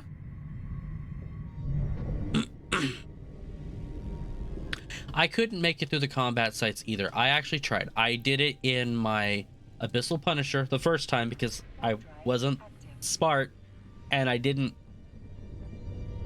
think about getting another ship. So I lost it. I then tried it in a coercer, which failed. I didn't lose the coercer. That was the strange thing. I did not lose the coercer. So then I went back and I refitted out essentially the same concept, but my Abyssal Punisher.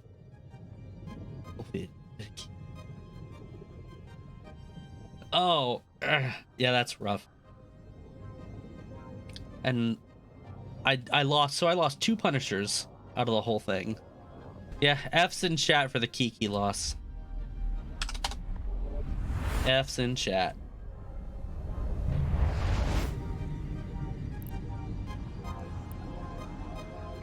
Warp drive active. I mean, I don't fly the Triggs ships. I don't fly the Aidencon ships. But I get it. I totally get it.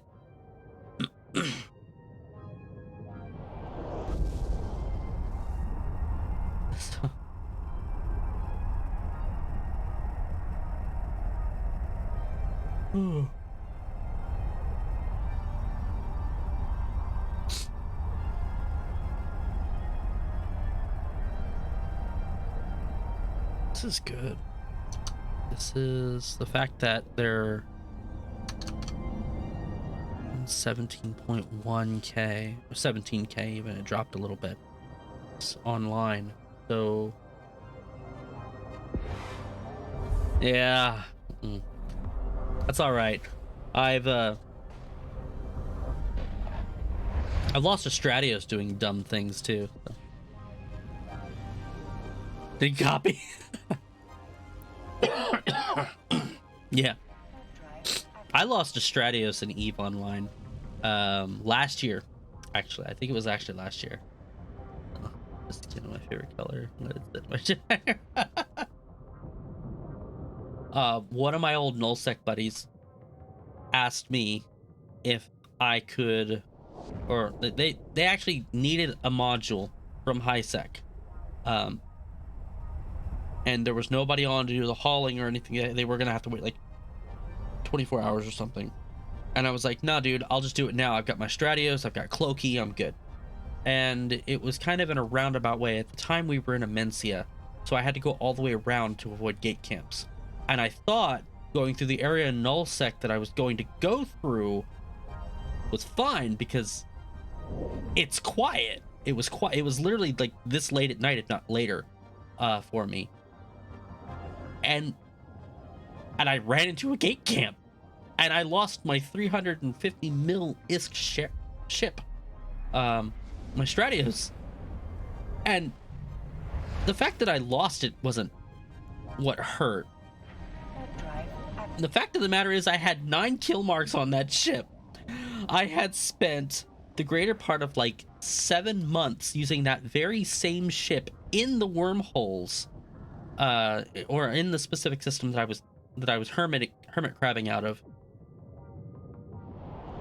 From my Reitaru, and I had over the course of that time period found all different types of miners to kill and sneak up on and just obliterate with my drones.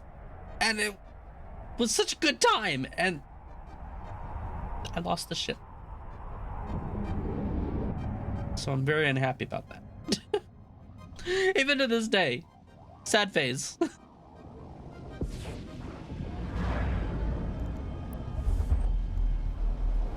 But that's alright, such is Eve.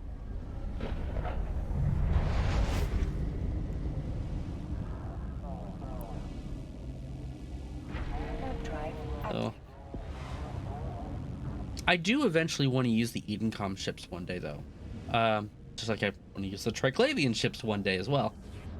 But those skill books are, well, okay, the basic ones actually aren't that bad. I think I've got them on my main. But I mean, the skill books, like the more advanced ones, the Tech 2 stuff is pretty expensive. They're pretty up there, so it really kind of sucks. But that is what it is. So I can't complain too much.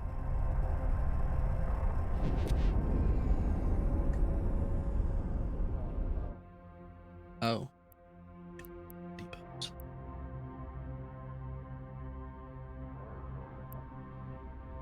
Look, it's a Hulk. Healing QTech 5. The box fitted went out to Rat first time less than a minute. Oh no! Oh, I'm sorry. That's Warp drive active.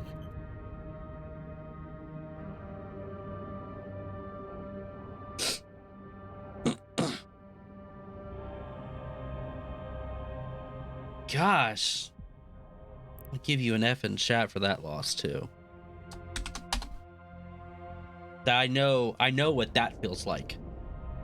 I've never been hot dropped on it like that, but I know.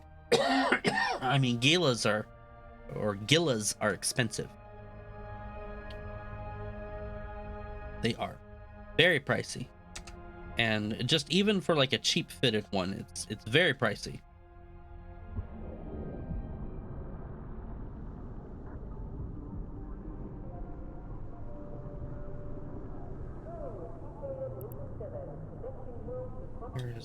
There we go. Docking permission requested. Docking request accepted. Ooh.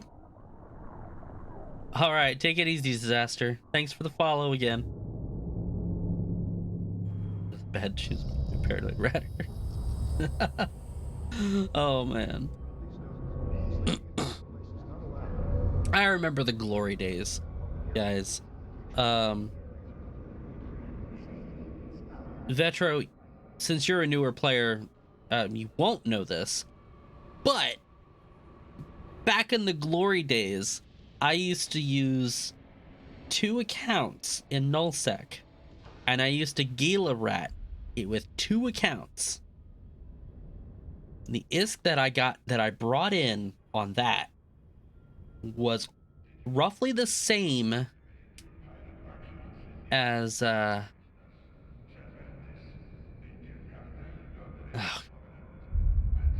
roughly the same as a carrier, I think is what it was, because it was about 40 to 50 mil an hour is what I was generating.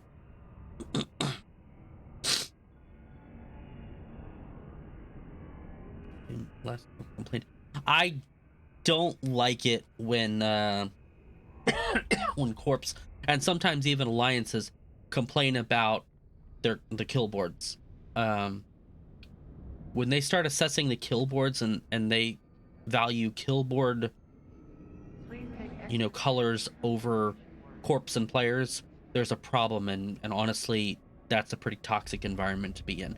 If you're a high skilled player, if you're a high level guy like that, then that's probably okay for you. But if you're a newer player, or if you're just looking to have some fun, or you're just looking to play the game for a little while here and there, it's probably not the best environment for you to be in. It's great for you because they're PvP focused, so you can really learn a lot from them in the PvP side. But if that's not your style of play, it's just, and to be fair, the largest majority of EVE, I think, isn't their style of play. I think it's really just very passive, as kind of pointed out by the high level of high sec only characters there are. But yeah, you get to low and null where there's pirates and there's fighting and there's random roaming. But if you're playing in an off time like right now where there's about 17,000 people online, you're not going to find someone to go out and just gank or blap or whatever, unless you're going to go to high sec and just lose your ship in the process. It's kind of counterproductive, and that's not really, like, gate camping like that just doesn't, it's not very fulfilling. That's not content. That's just waiting around for something to happen. You're not creating anything. You're not doing anything with your time. I mean, mining, at least, even though it looks like you're inactive or you're AFK, you're doing something with your time. So that's just mine. That's just my voice about it. Not that it's not fun to poke and be like, haha, I got this cool kill on the kill board, but don't sit there and say that that's everything. You need more than just greens and reds in your life. I promise you, the Christmas tree will always be there in EVE Online. It always will be there. Sell this and go find something else. Okay, so 2.1. So we went from 1.8 to 2.1. Today's forecast. Pirate activity seems higher than usual. And that put us...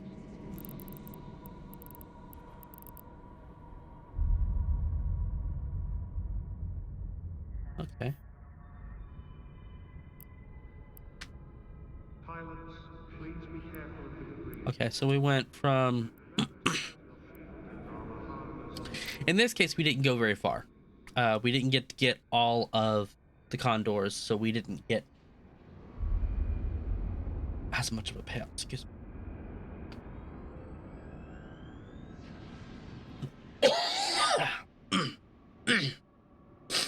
Excuse me.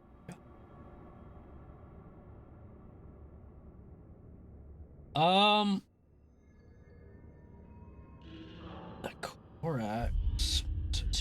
No, that's been 2. Catalyst were 2.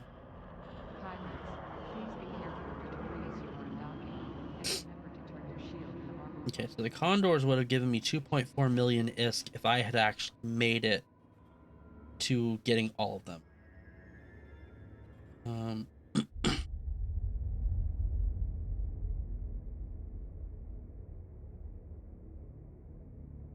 Limia. Not to engage in unlicensed There's a 6.2 million ISK haul for Catalyst. I don't believe that for a second.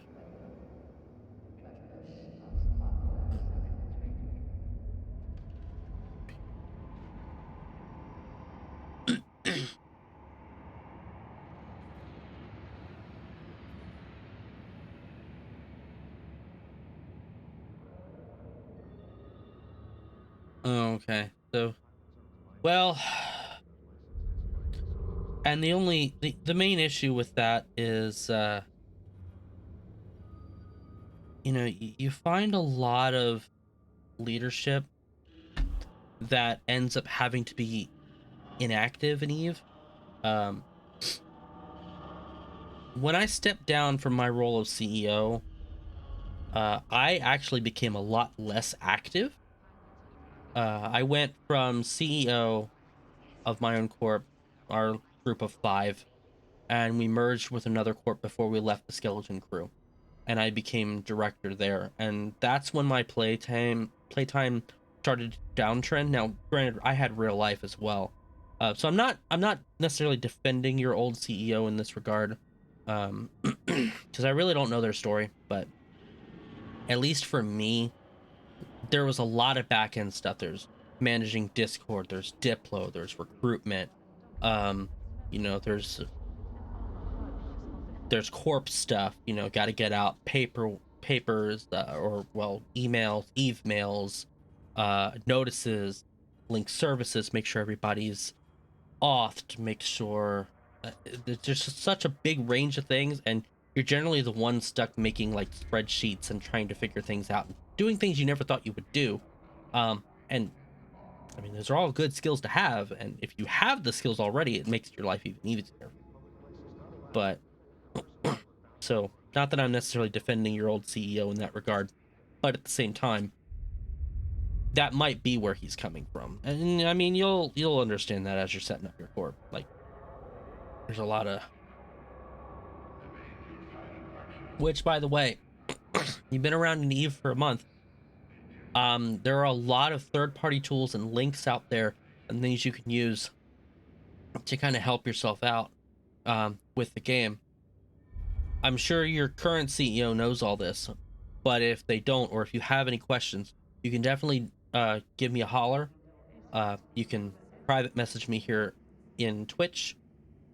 You can email me at eclipse.frontiers@gmail.com. I will get back with you.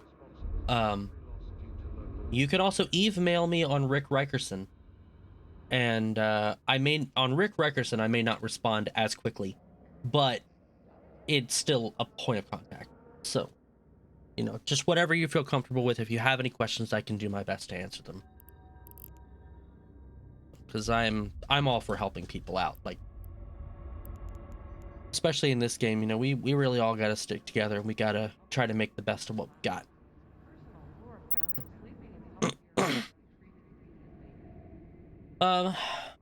At any rate, we've been at the Intra-Station trading now for a little while. We've made a little bit of ISK, so it has definitely proven that it is viable.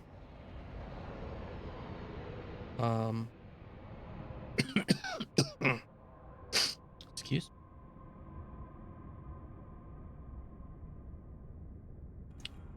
You know, we could go back into the Condors again. There's Sylvite. But how far away is that? Welcome to Jita Trading Hub. Billet? Please note there has been reports of scammers in the local area. Let's see how far away that is. It's 15 jumps. And then we'd have to go from Billet to a Drell.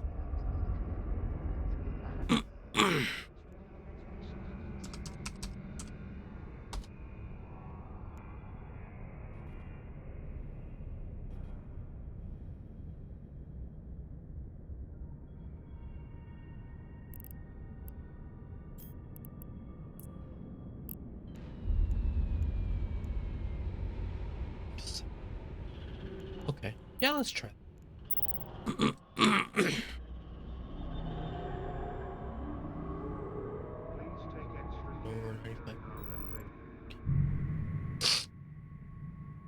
Oh yeah.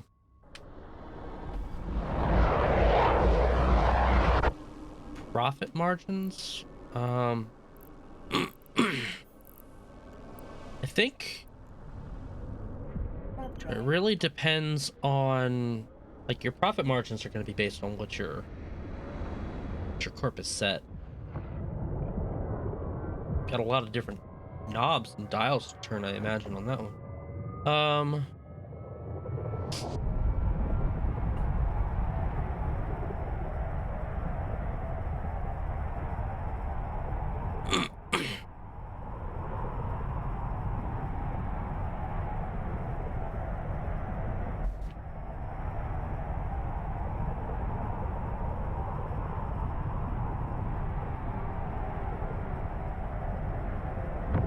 Yeah, it sounds like your old CEO just needed to be more fluid about literally everything pertaining to this game.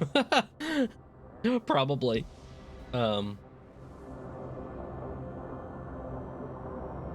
Profit margin is gonna be based on, like, it really depends on what you're doing.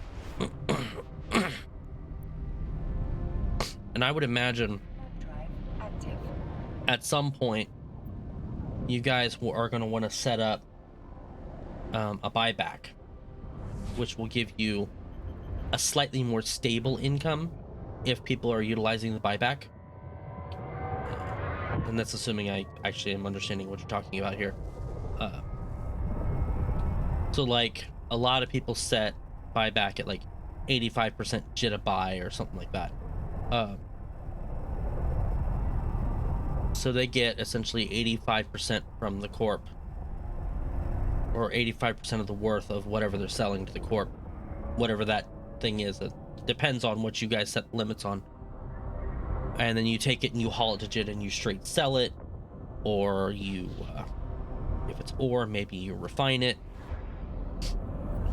Just depends on what it is, really. I mean, Warp drive active. but like with a corp, you know, a corp needs money in order to keep going. Usually a corp just needs money enough for the corp office, and that's... Wow, I just got scanned. Thanks, dude.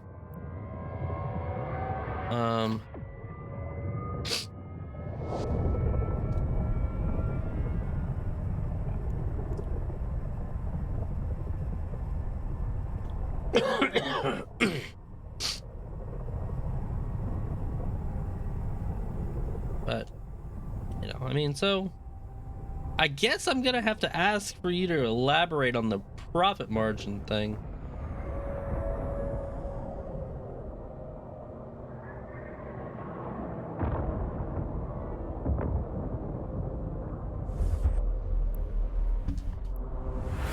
I guess I just want to say it's whatever you're comfortable with.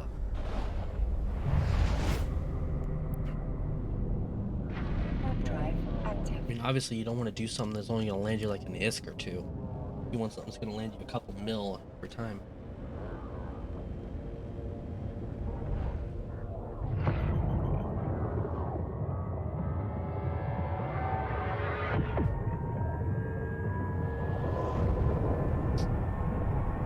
Oh, okay, good.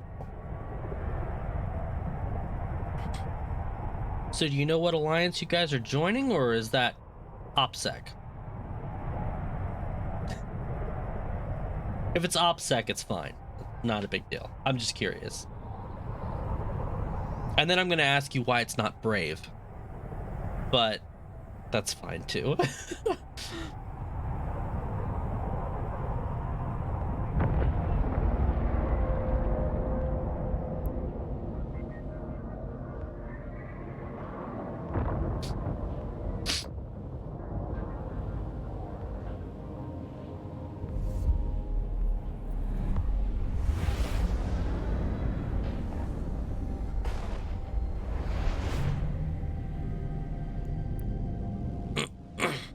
Warp drive active.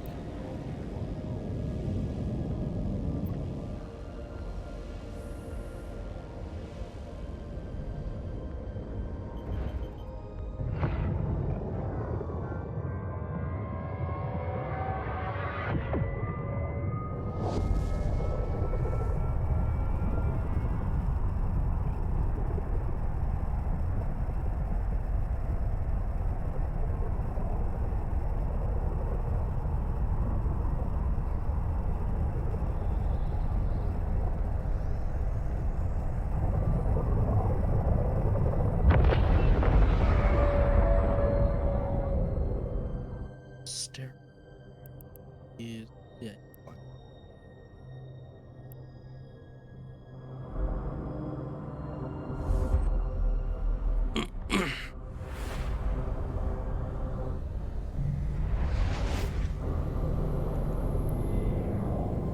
Warp drive active. Here's a fun fact that I bet you guys didn't know. I learned I think a couple weeks ago, maybe even a couple months ago, that the gates that we're passing through are stabilized wormholes. So that's interesting to note. It's actually a wormhole connection from one system to another that's been locked and stabilized. And yeah, so concrete.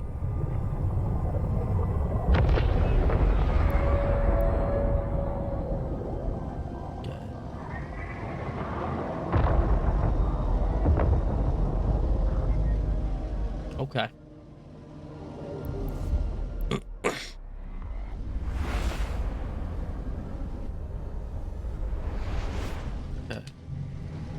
Definitely all the best to you guys then. If no matter what corporation or what alliance you guys are joining.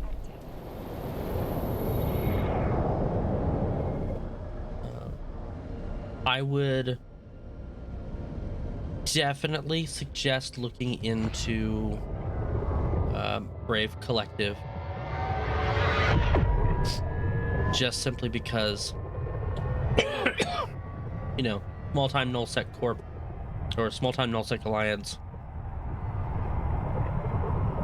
and I'm not sure what their requirements specifically are anyways for corporations to join, because things kind of got topsy-turvy after we left Legacy Coalition. So, and I'm not even sure that the rules are the same anymore anyways, so. But I will say this, no matter what alliance you're looking to join, your corp is definitely going to need heartbeats. So definitely stick into that recruitment. I know it can be rough out there.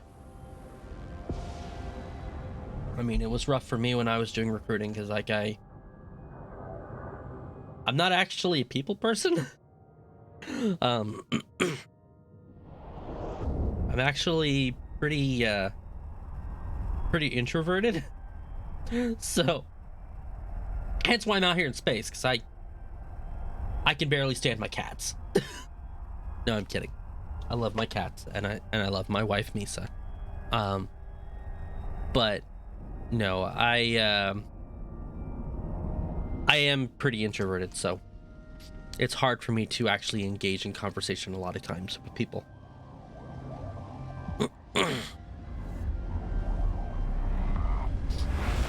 This, for whatever reason, is easy. But yeah, so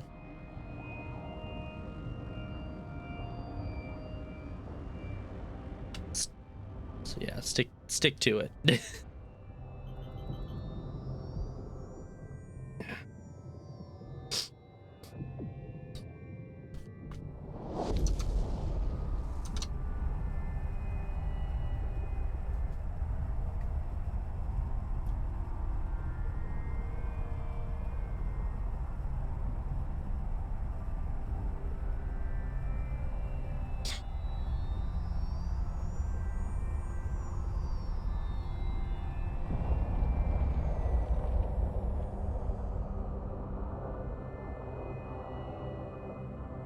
Hey, Reynard. You're not new, but welcome back.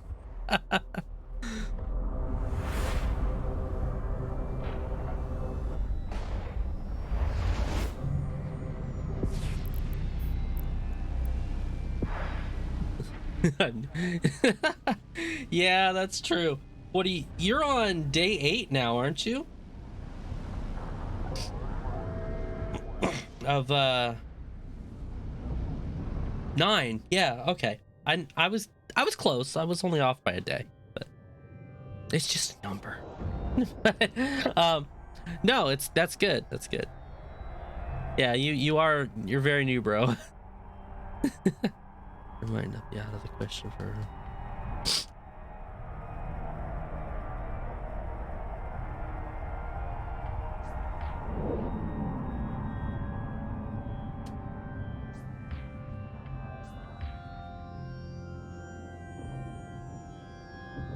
Yeah, that's pretty rough.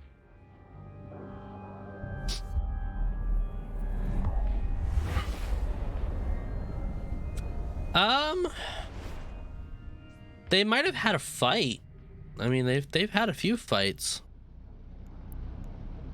I don't remember seeing any. I mean, they've been trading blows. They Brave ceasefire with Bannerlogs just ended. I know that.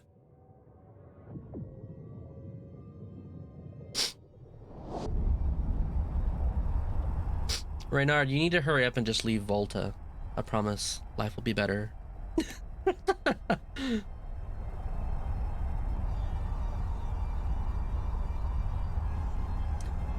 I'm kidding. Don't leave Volta because I said so.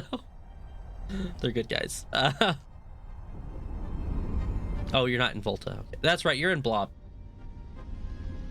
Garuda Independence. Okay.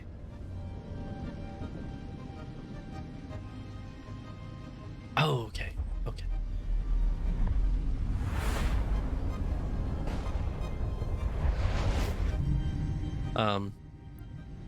Vetro, you might not find a lot of alliances that would take on a 4 to 5 guy corp.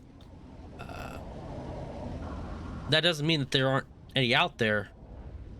Just the ones that I've seen haven't been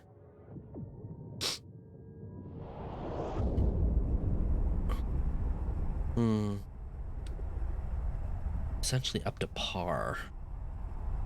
Yeah, that's why you want to grow. People why they can't play.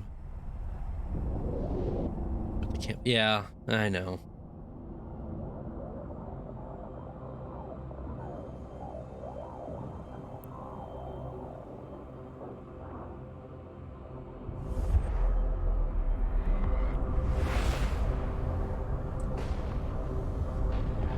Why are you disappointed with sleeper caches? Warp drive active. 9 mil per run. Sleeper cat. Which one did you do?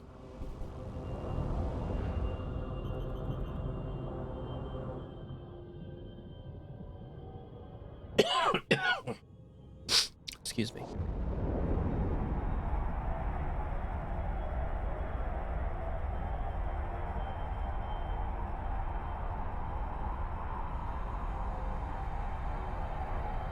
Oh, okay. Okay, you're doing... Well, what, were you doing C1s? C1 wormholes? That sounds about right for C1s.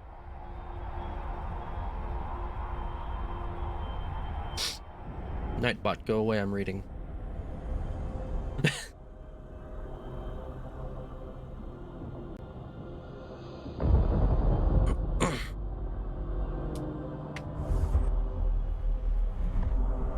If you were doing... Were you doing the ninja caches? The ninja hacking from them?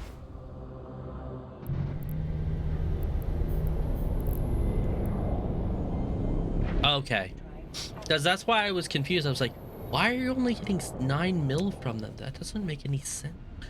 But that makes more sense if you're not actually attacking the rats. The and that kind of sucks. Yeah, if you're ninja hacking, it's not worth it. I mean, it is somewhat depending upon if that's like what you want to do, because it is kind of interesting playstyle. But the money is in fighting those sleepers. Spending that 20 minutes on field to blap those sleepers, getting that blue loot and selling it in station. That's what you want to do.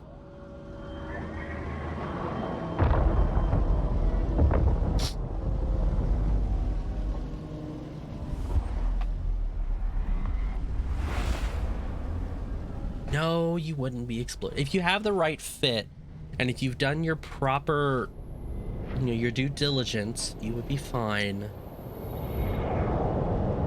50% of the time. I can guarantee 50. I can't guarantee any more than that.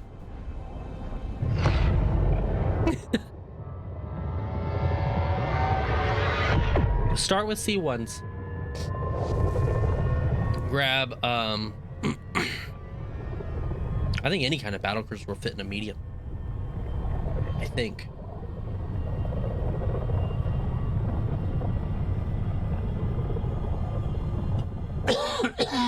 Yeah. You know what? I'm gonna have to do that. That's what I'm gonna do. Maybe not next, but soon. That's what we're gonna build towards, Renard. We're gonna build towards being able to do C1 wormhole alpha level content, because that would be gold right there. Yep.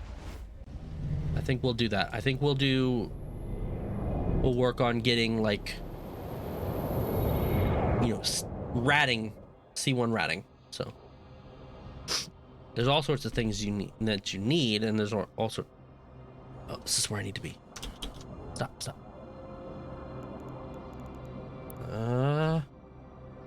Sorry, let me figure out which one I needed. Sylvites.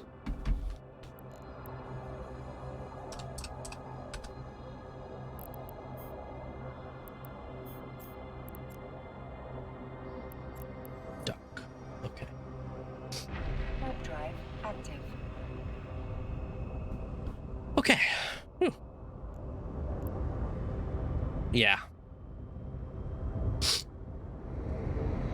Those are good ship choices.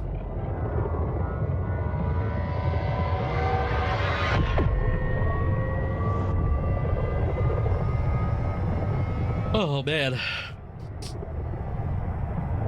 By the way, you guys, let me know if the game audio is too loud. I do have it actually at maxed.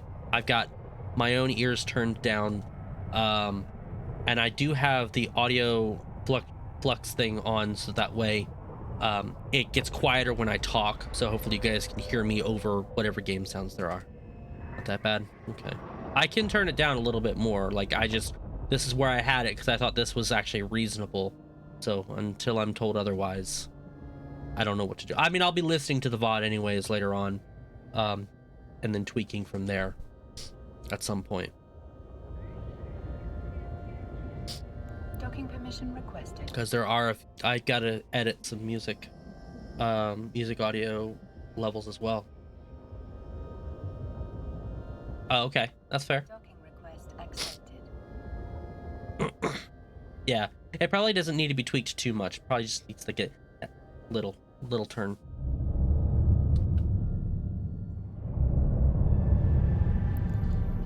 All right, let's get some Sylvite.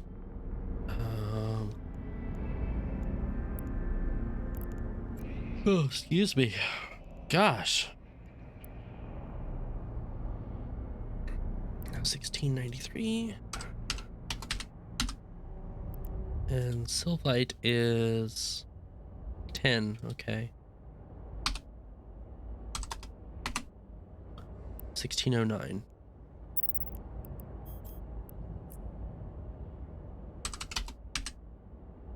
Okay, so once again, we're... Wow, that's high. We're paying a hefty bit. We are loaded up. Let's go. Yeah, it's been a long day for me. You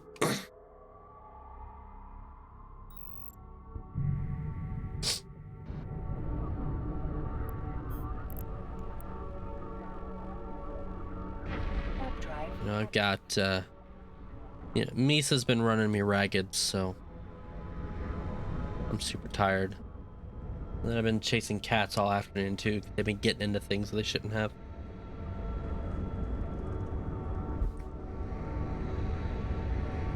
My one, she likes to jump up on our counter. Oh yeah, happy Easter. Oh, yeah, that's a good point. Happy late Easter, everybody.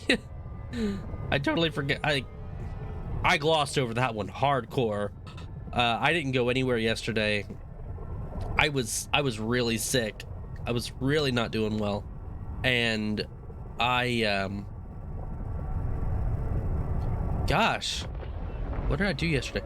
I sat in front of my computer and I spent all day tweaking all the main aspects of the stream, like of my OBS settings and all that kind of stuff. So like audio, I added in the ability to play Spotify, created a playlist for during the scenes when we're talking about you know, not playing the game.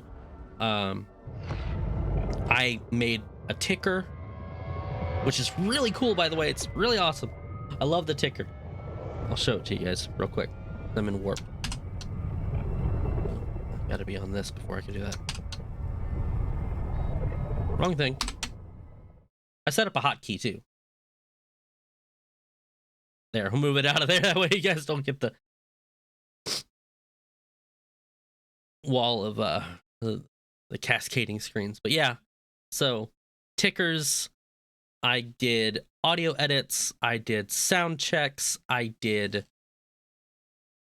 a lot of other back-end stuff too. So like, yeah. Oh, thanks for the bit, Reynard. I appreciate it.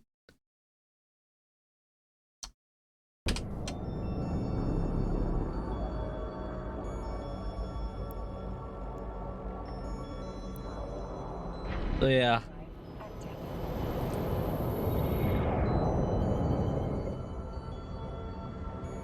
Did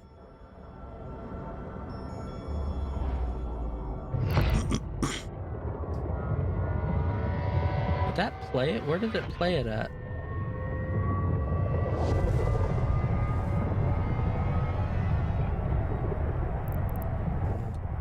It's supposed to be like a little drone emote, so I'm hoping that it played right when people use their bits.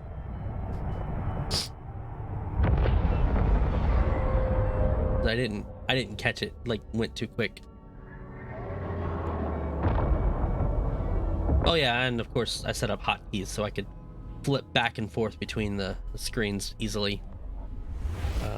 I don't have anything cool like a stream deck or anything. I just have my my keyboard and mouse, trusty old KBM. Excuse me.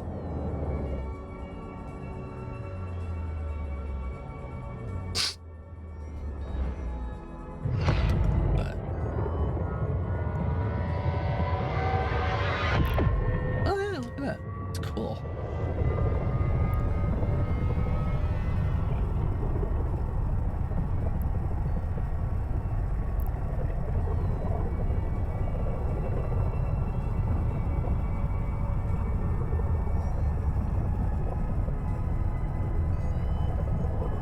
How does jump clones works? Yeah, I'm fine. I'm a little under the weather still, but it's all like up in my sinuses. Every past couple mornings I've gotten up, I've had to take some Advil right away, but yeah. Now jump clones, that has a little bit more precise of an explanation. So two things you need, or well, first thing you need is in, where's it? Neural enhancement. You need infomorph psychology. It allows you to have each point lets you have one jump clone. So I've got two skills in this right now, so I can have 2 jump clones. And then you need to go to a station that has jump clones. In this case, I don't have a station, but there's a tab in your character sheet called jump clones, and it'll show you where you where you have your jump clones at. And in here specifically, like, I don't have any clones, but once I get docked into a station that has a med bay, I can install a clone in order to install the clone there. And then from there, you can jump, like, let's say we're going to a Drell now. Let's say I wanted to go back to a Drell in an instant. I can drop a jump clone there, and then let's say later on in the week I'm in Jeddah. Yeah, almost like a teleportation. It's a little bit different than that.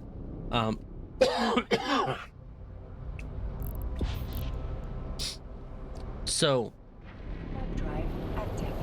it's let's say I'm in Jeddah and I say I need to get back to Adrel.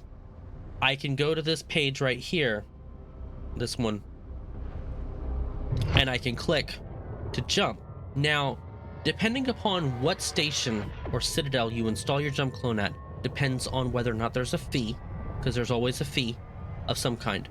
Once that fee is paid, you essentially transport directly, like teleportation, from one clone to another in a different system or whatever. That's the basic gist of it. The other side of that too is that any implants you have on your current clone are left there at the station, and then you get you essentially get a fresh head, or if you had implants in that one, those become active. So let's say, for instance, I had limited ocular filters. Yeah, a little bit. It's also nullsec. People in nullsec, lowsec, honestly anywhere, do the same thing. The real trick is having a clone installed in a citadel, a player-owned station, and having the fee for being able to clone jump in that station set really low.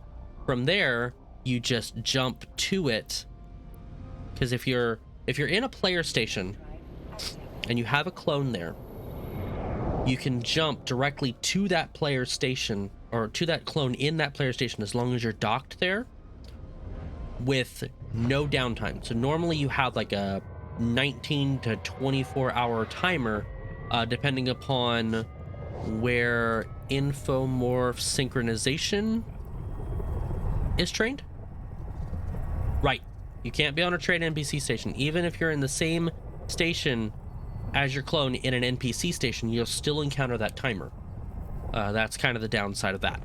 But I mean, you can still jump. It's just, you're just stuck with that. Also, the stations are locked at 900,000 ISK for each jump, no matter what. So, and that's kind of a bummer too. So if you don't have that 1 million, you're not going anywhere. That could be painful.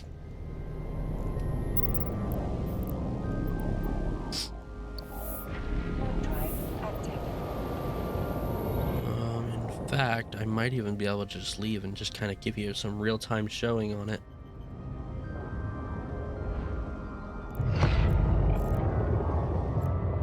Let me get to my destination.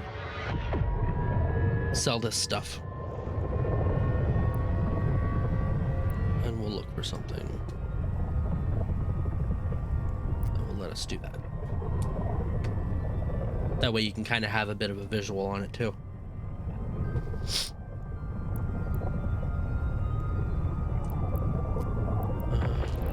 Plants. Just grab something cheap. Low limited ocular fruits. Standards. Basic. Limited. Oh, it's far away. Warp drive. What about memory?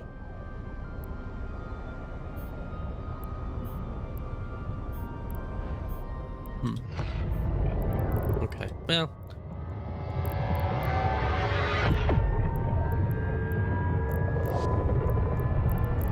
Those are hard wirings.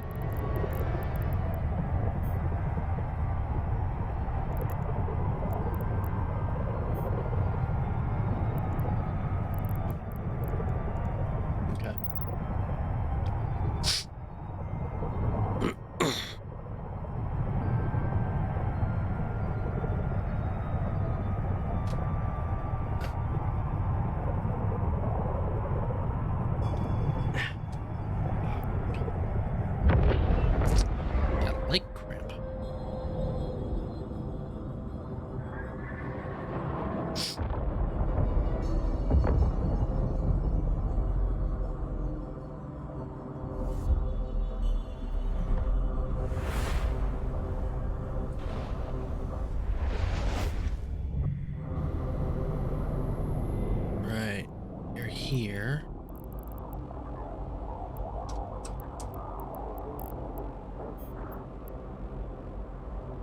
There we go.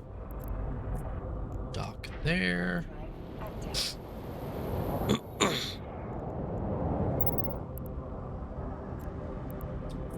Let's see if this one has... Okay, so this one has a clone bay.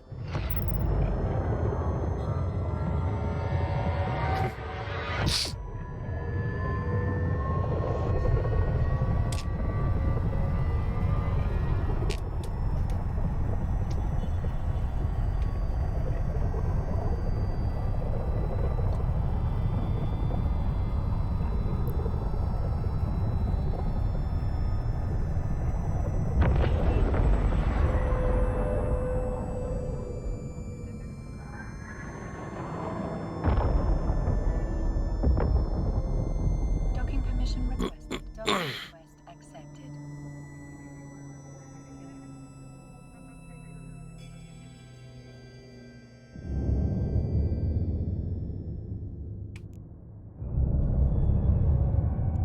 Okay. Sell this real quick.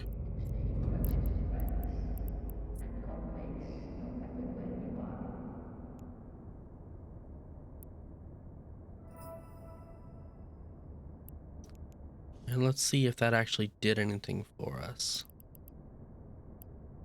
Yeah, it did a little bit. Okay, so we bought it at, bought it at 1.2. We sold it at 1.6. Paid a little bit, so... So we made about 200-ish.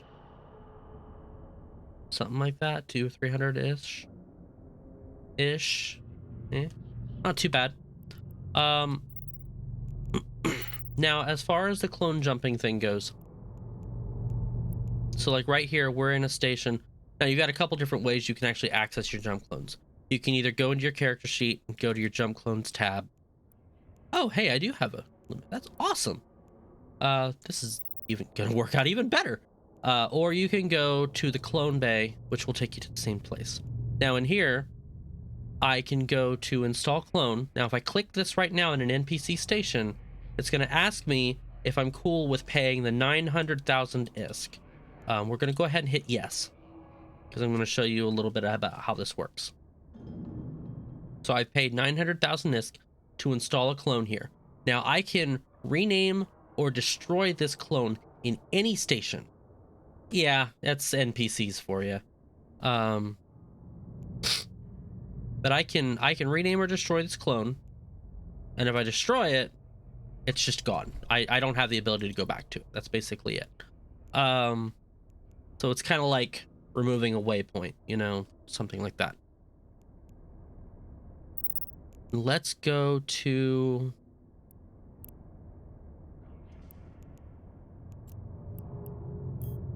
see what's in the constellation. Perfect. We want to take off all those. Okay, so let's leave the ship, because honestly, if you're going... First thing you need to know is that if you are going to do any kind of clone jumping, you have to do it in your pod in station. You can't do it in a ship. It just doesn't work. We are going to go next door to Yona, and we're going to dock here. Yep. That's another very important thing to note.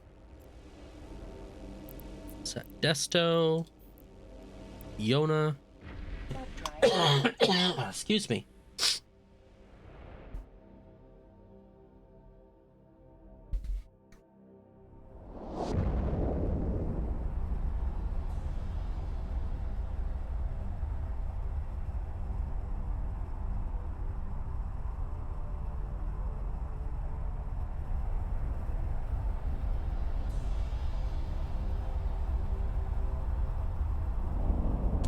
Now it's interesting that they actually put a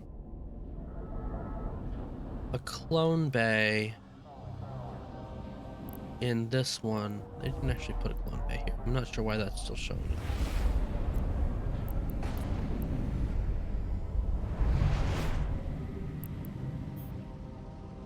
Okay.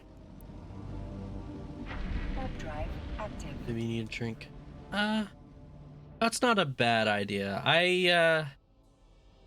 We have honey. We don't have ginger. But yeah, I mean, this is all kind of at its end point. It's just stuffy in my nose and stuff. It's really dumb.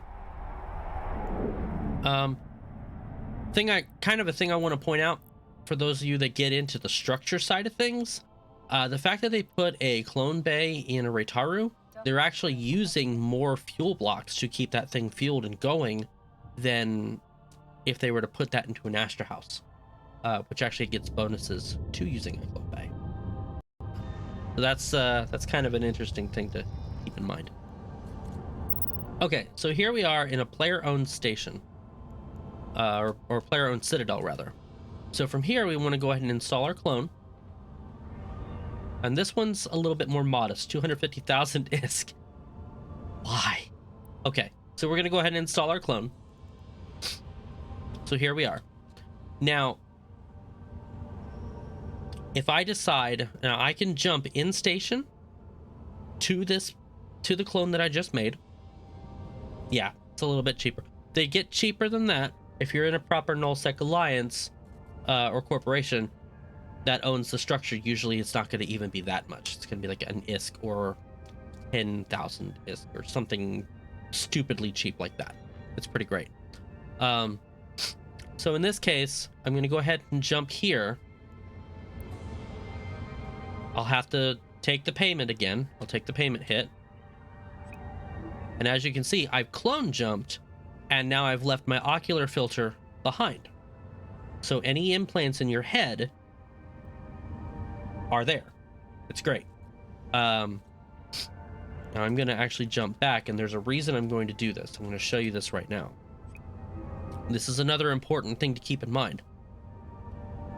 And as you can also see, I can jump back and forth as many times as I have ISK for, or as many times as I want to, and I won't incur any kind of a downtime for that. Yep.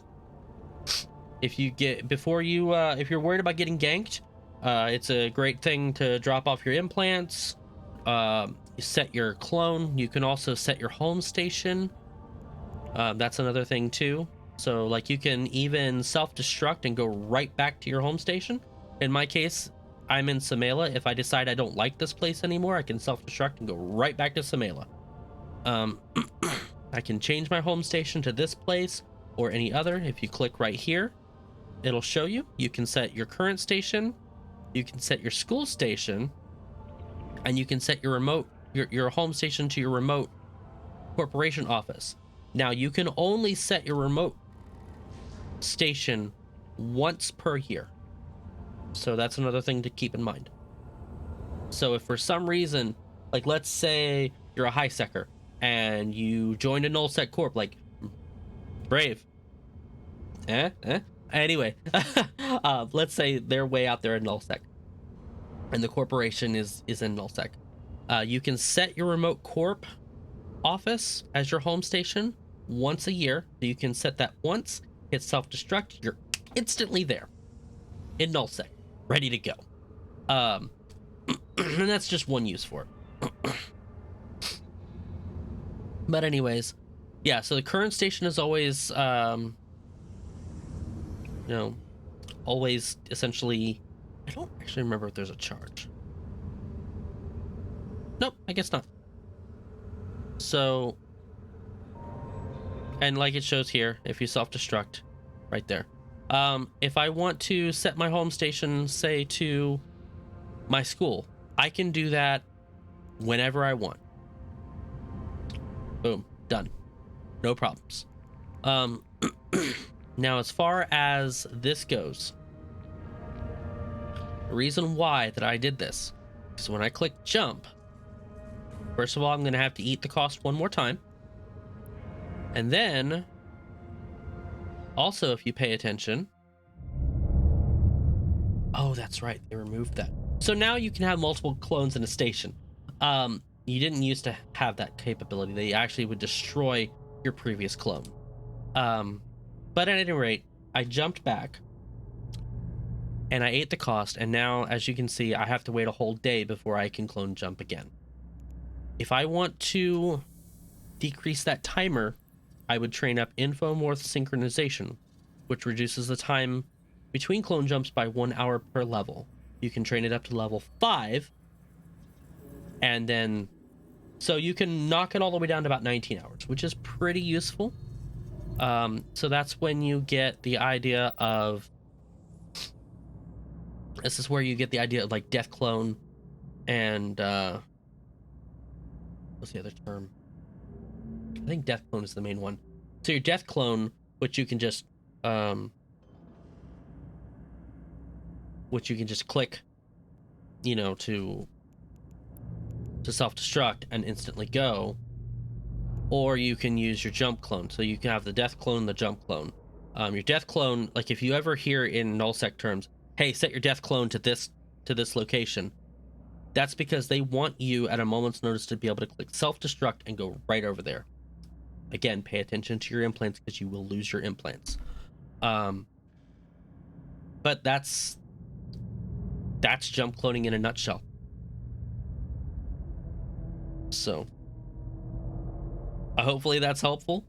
I've got 2 clones here. I don't need 2 clones. We're gonna go ahead and get rid of 1. And yeah, that's that. So if I clone jump in 24 hours, thanks for the bit. If I clone jump again in 24 hours, I'll get my augment back. It's just that simple. So that's all there is to it. Not really a whole lot. But it is somewhat of a complicated step. So if you have like multiple heads you're floating around with and things like that, it gets rough. Oh, and if you really get advanced Infomorph Psychology will allow you to create 5 more clones. Yes, it is Omega. Actually,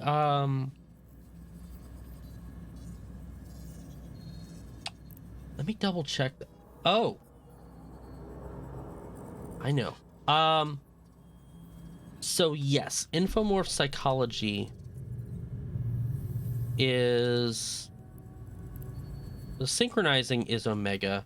Psychology is not. You can train Psychology up to 2, up to 1. Let me double check that for you.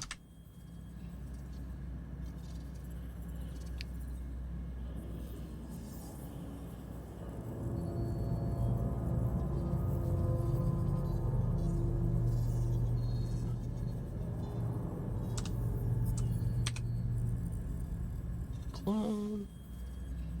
I'm pretty sure you have like 1 or 2. Oh, you already maxed your alpha? Okay.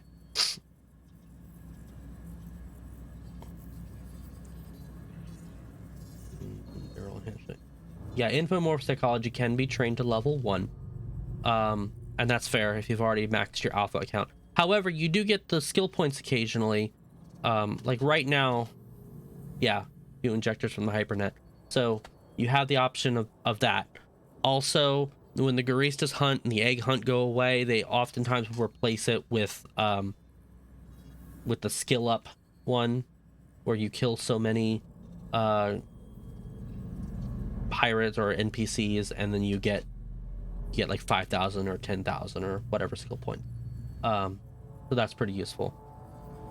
Now, if you ever get the option, this is kind of an interesting trick. If you ever get the option to go Omega, you can train up your Infomorph Psychology, drop your clones wherever you want them, and then if you go back to Alpha, you still have access to those clones unless you destroy them. Because you can't create new clones, but you can always jump to your clones.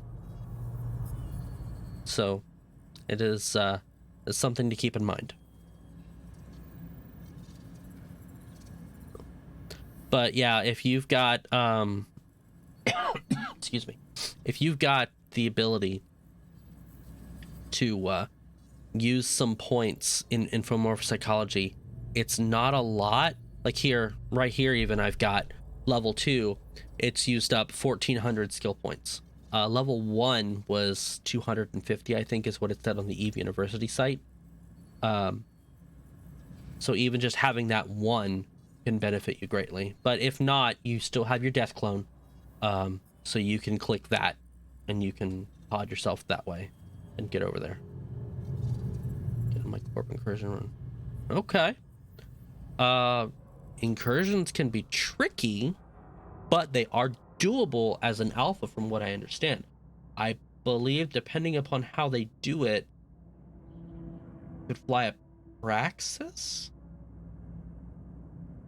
I've only ever paid attention to the warp to me fits, so I'm not entirely sure.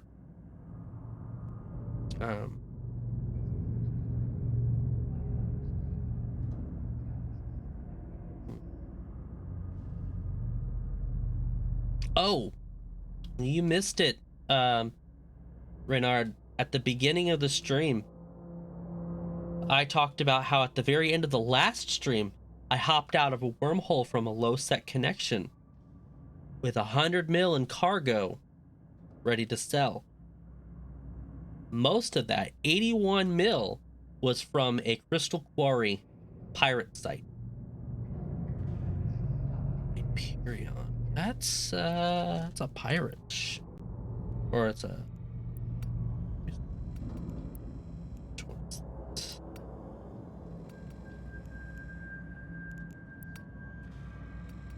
I don't know that you'd be able to... Could be wrong.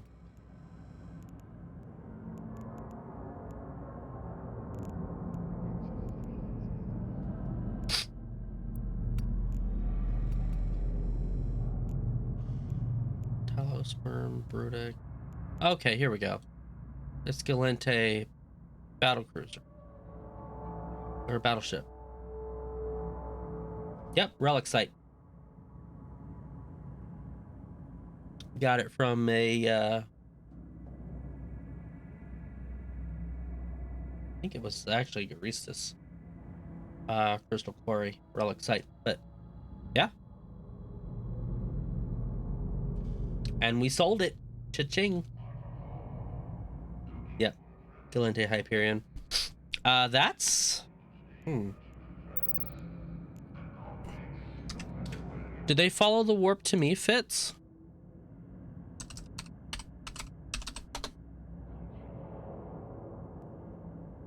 Because if they do...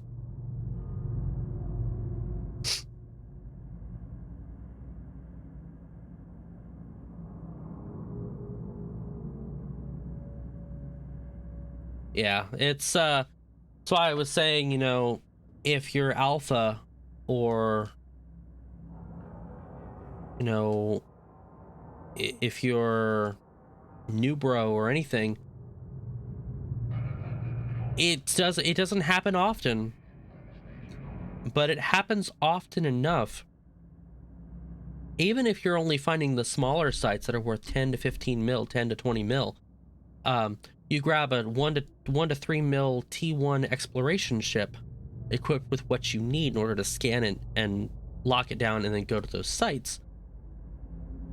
You're still making multiple times the amount of ISK from your ship as long as you can get back with your cargo. And wormholes oftentimes they're just so safe because there's just not many people in there doing them, especially this time of night. I mean, right now for you, Renard, we're looking at 16.5 thousand people logged in, accounts logged in. I guarantee you most of those are in high sec or logged off or you know, or just sitting in station doing nothing. So you maybe have a couple hundred to worry about across all of New Eden. Like, that's nothing.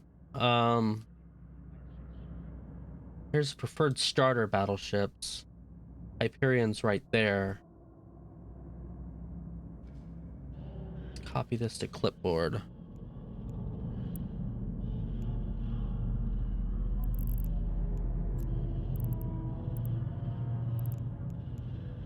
Simulate.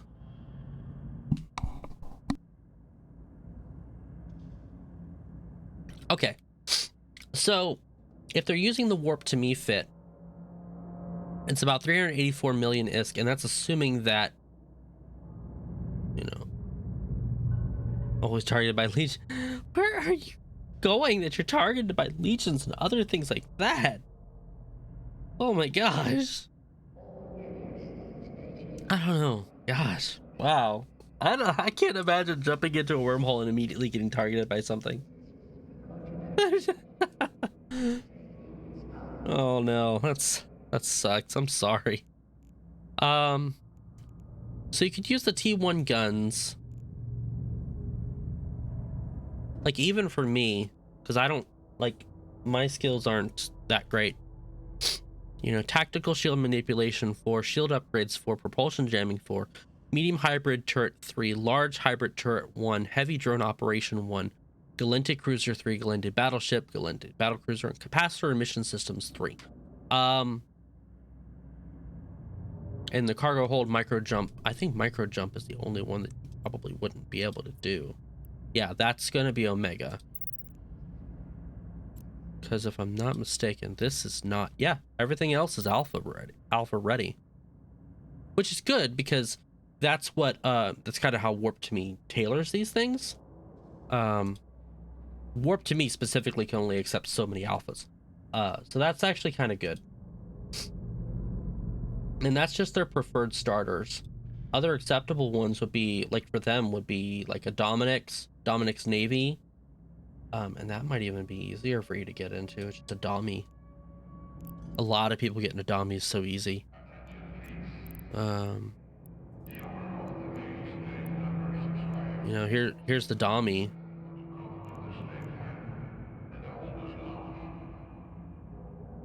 Drone sharpshooting 5.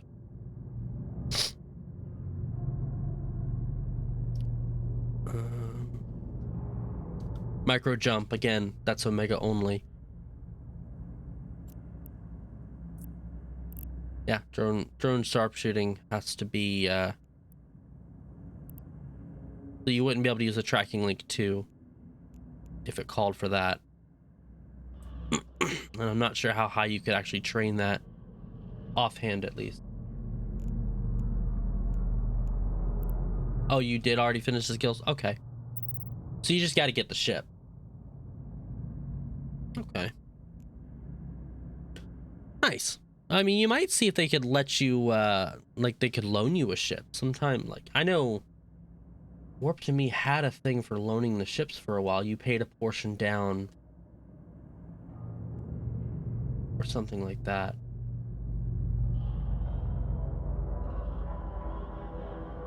It was something along those lines. I remember that. But I've actually never done incursions. So that, honestly, that sounds like a lot of fun. Incursions can be a grind, though. Like, they pay really good, but you also got to be careful because you can burn yourself out really hard on them.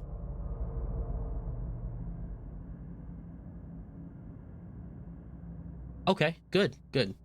You're well on the way then. You'd be doing all right. I think let's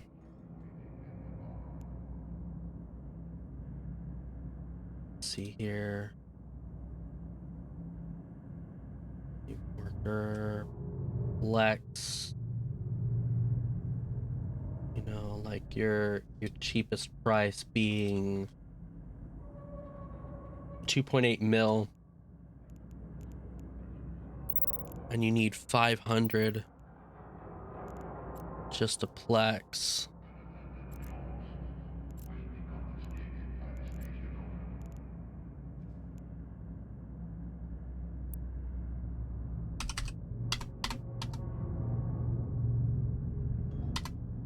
I think that's right. Let's see here. 100,000 million. Yeah, I think that's right. Times 500. So you'd need 1.4, 1.5 bill. And I'm not sure how much incursions actually pay out, but they, I think you could do that very easily within a month. All right.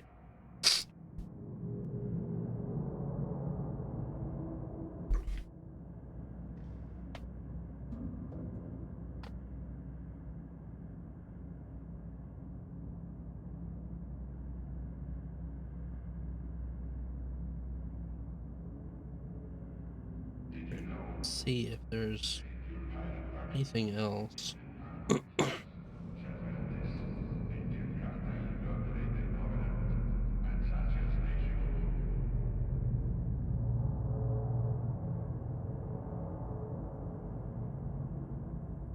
Okay.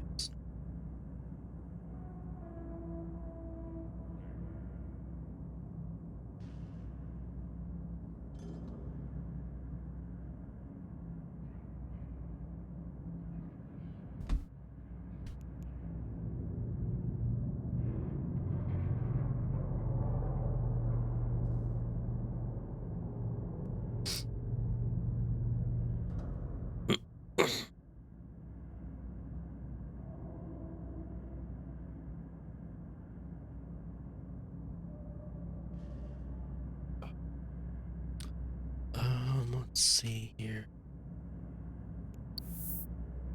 I have to get back to...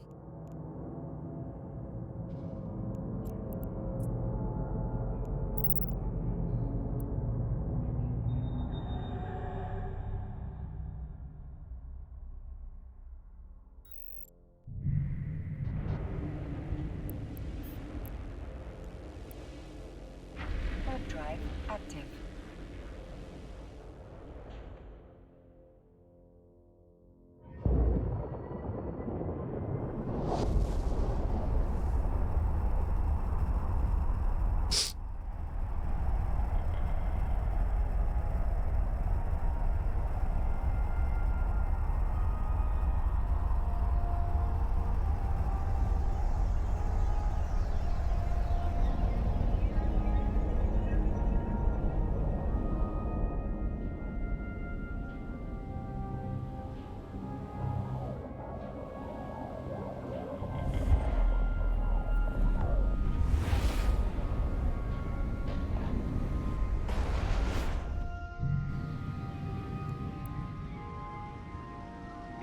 Warp drive active.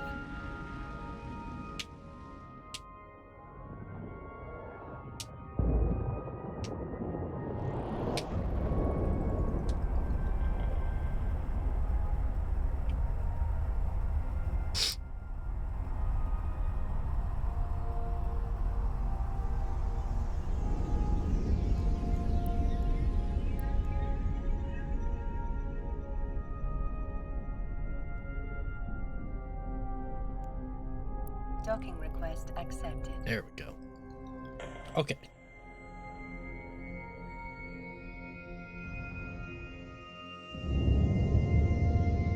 Right, so now I've made it back. I'm gonna have to wait down that 24-hour timer here. And this is actually a pretty decent spot to stop. We have made quite a bit. You know, as interesting, like, just to kind of point this out, because we started off here after everything got sold, and then we bought all of our stuff for the ship here.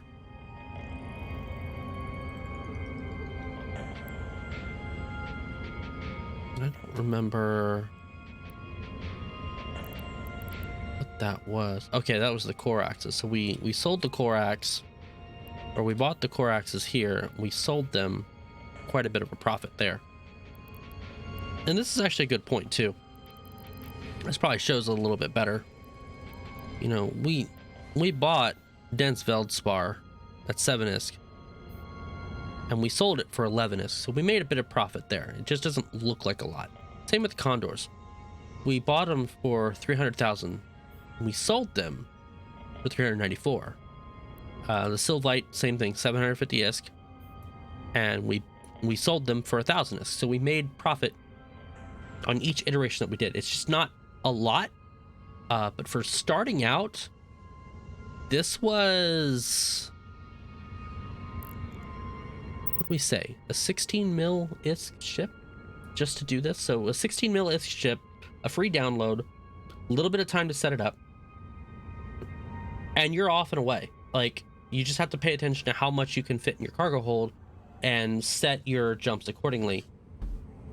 Next time, can't really see this too well.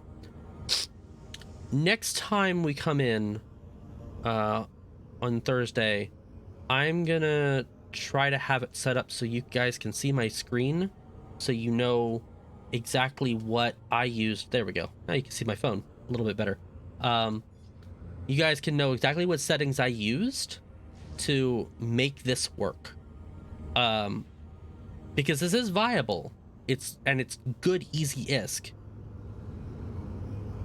Especially if it's in downtime area where you don't have to worry about ganking too much, but you do have to pay attention to a few things. So we're probably going to go ahead and string on the talking part of things on Thursday a little bit longer than usual, just based on that, because it is a lot of information to drill into, and me being the Explo wormholer that I am, don't have enough information at the ready to know exactly how to help you jump right into it. But I will have it on Thursday, so that way if you want to give it a shot, if you want to give it a try, it's there. So that's pretty much it. Also, thanks again to everybody that's followed and given me bits and things like that. I don't have a notification thingy for bits. I do, however, have it on my chatting screen, so it will appear the next time we actually jump into FaceTime, which is pretty cool. But beyond that, this was worthwhile. I mean, this was good. I'm gonna go ahead and we're gonna call it here before the wife gets mad at me. Possibly again. I'm not sure if she is now. She's not talking to me. She may have fallen asleep, who knows. At any rate, I hope you all had a wonderful Easter. I hope you guys have a wonderful day, a wonderful next couple of days, and I'll see you in the verse. Bye.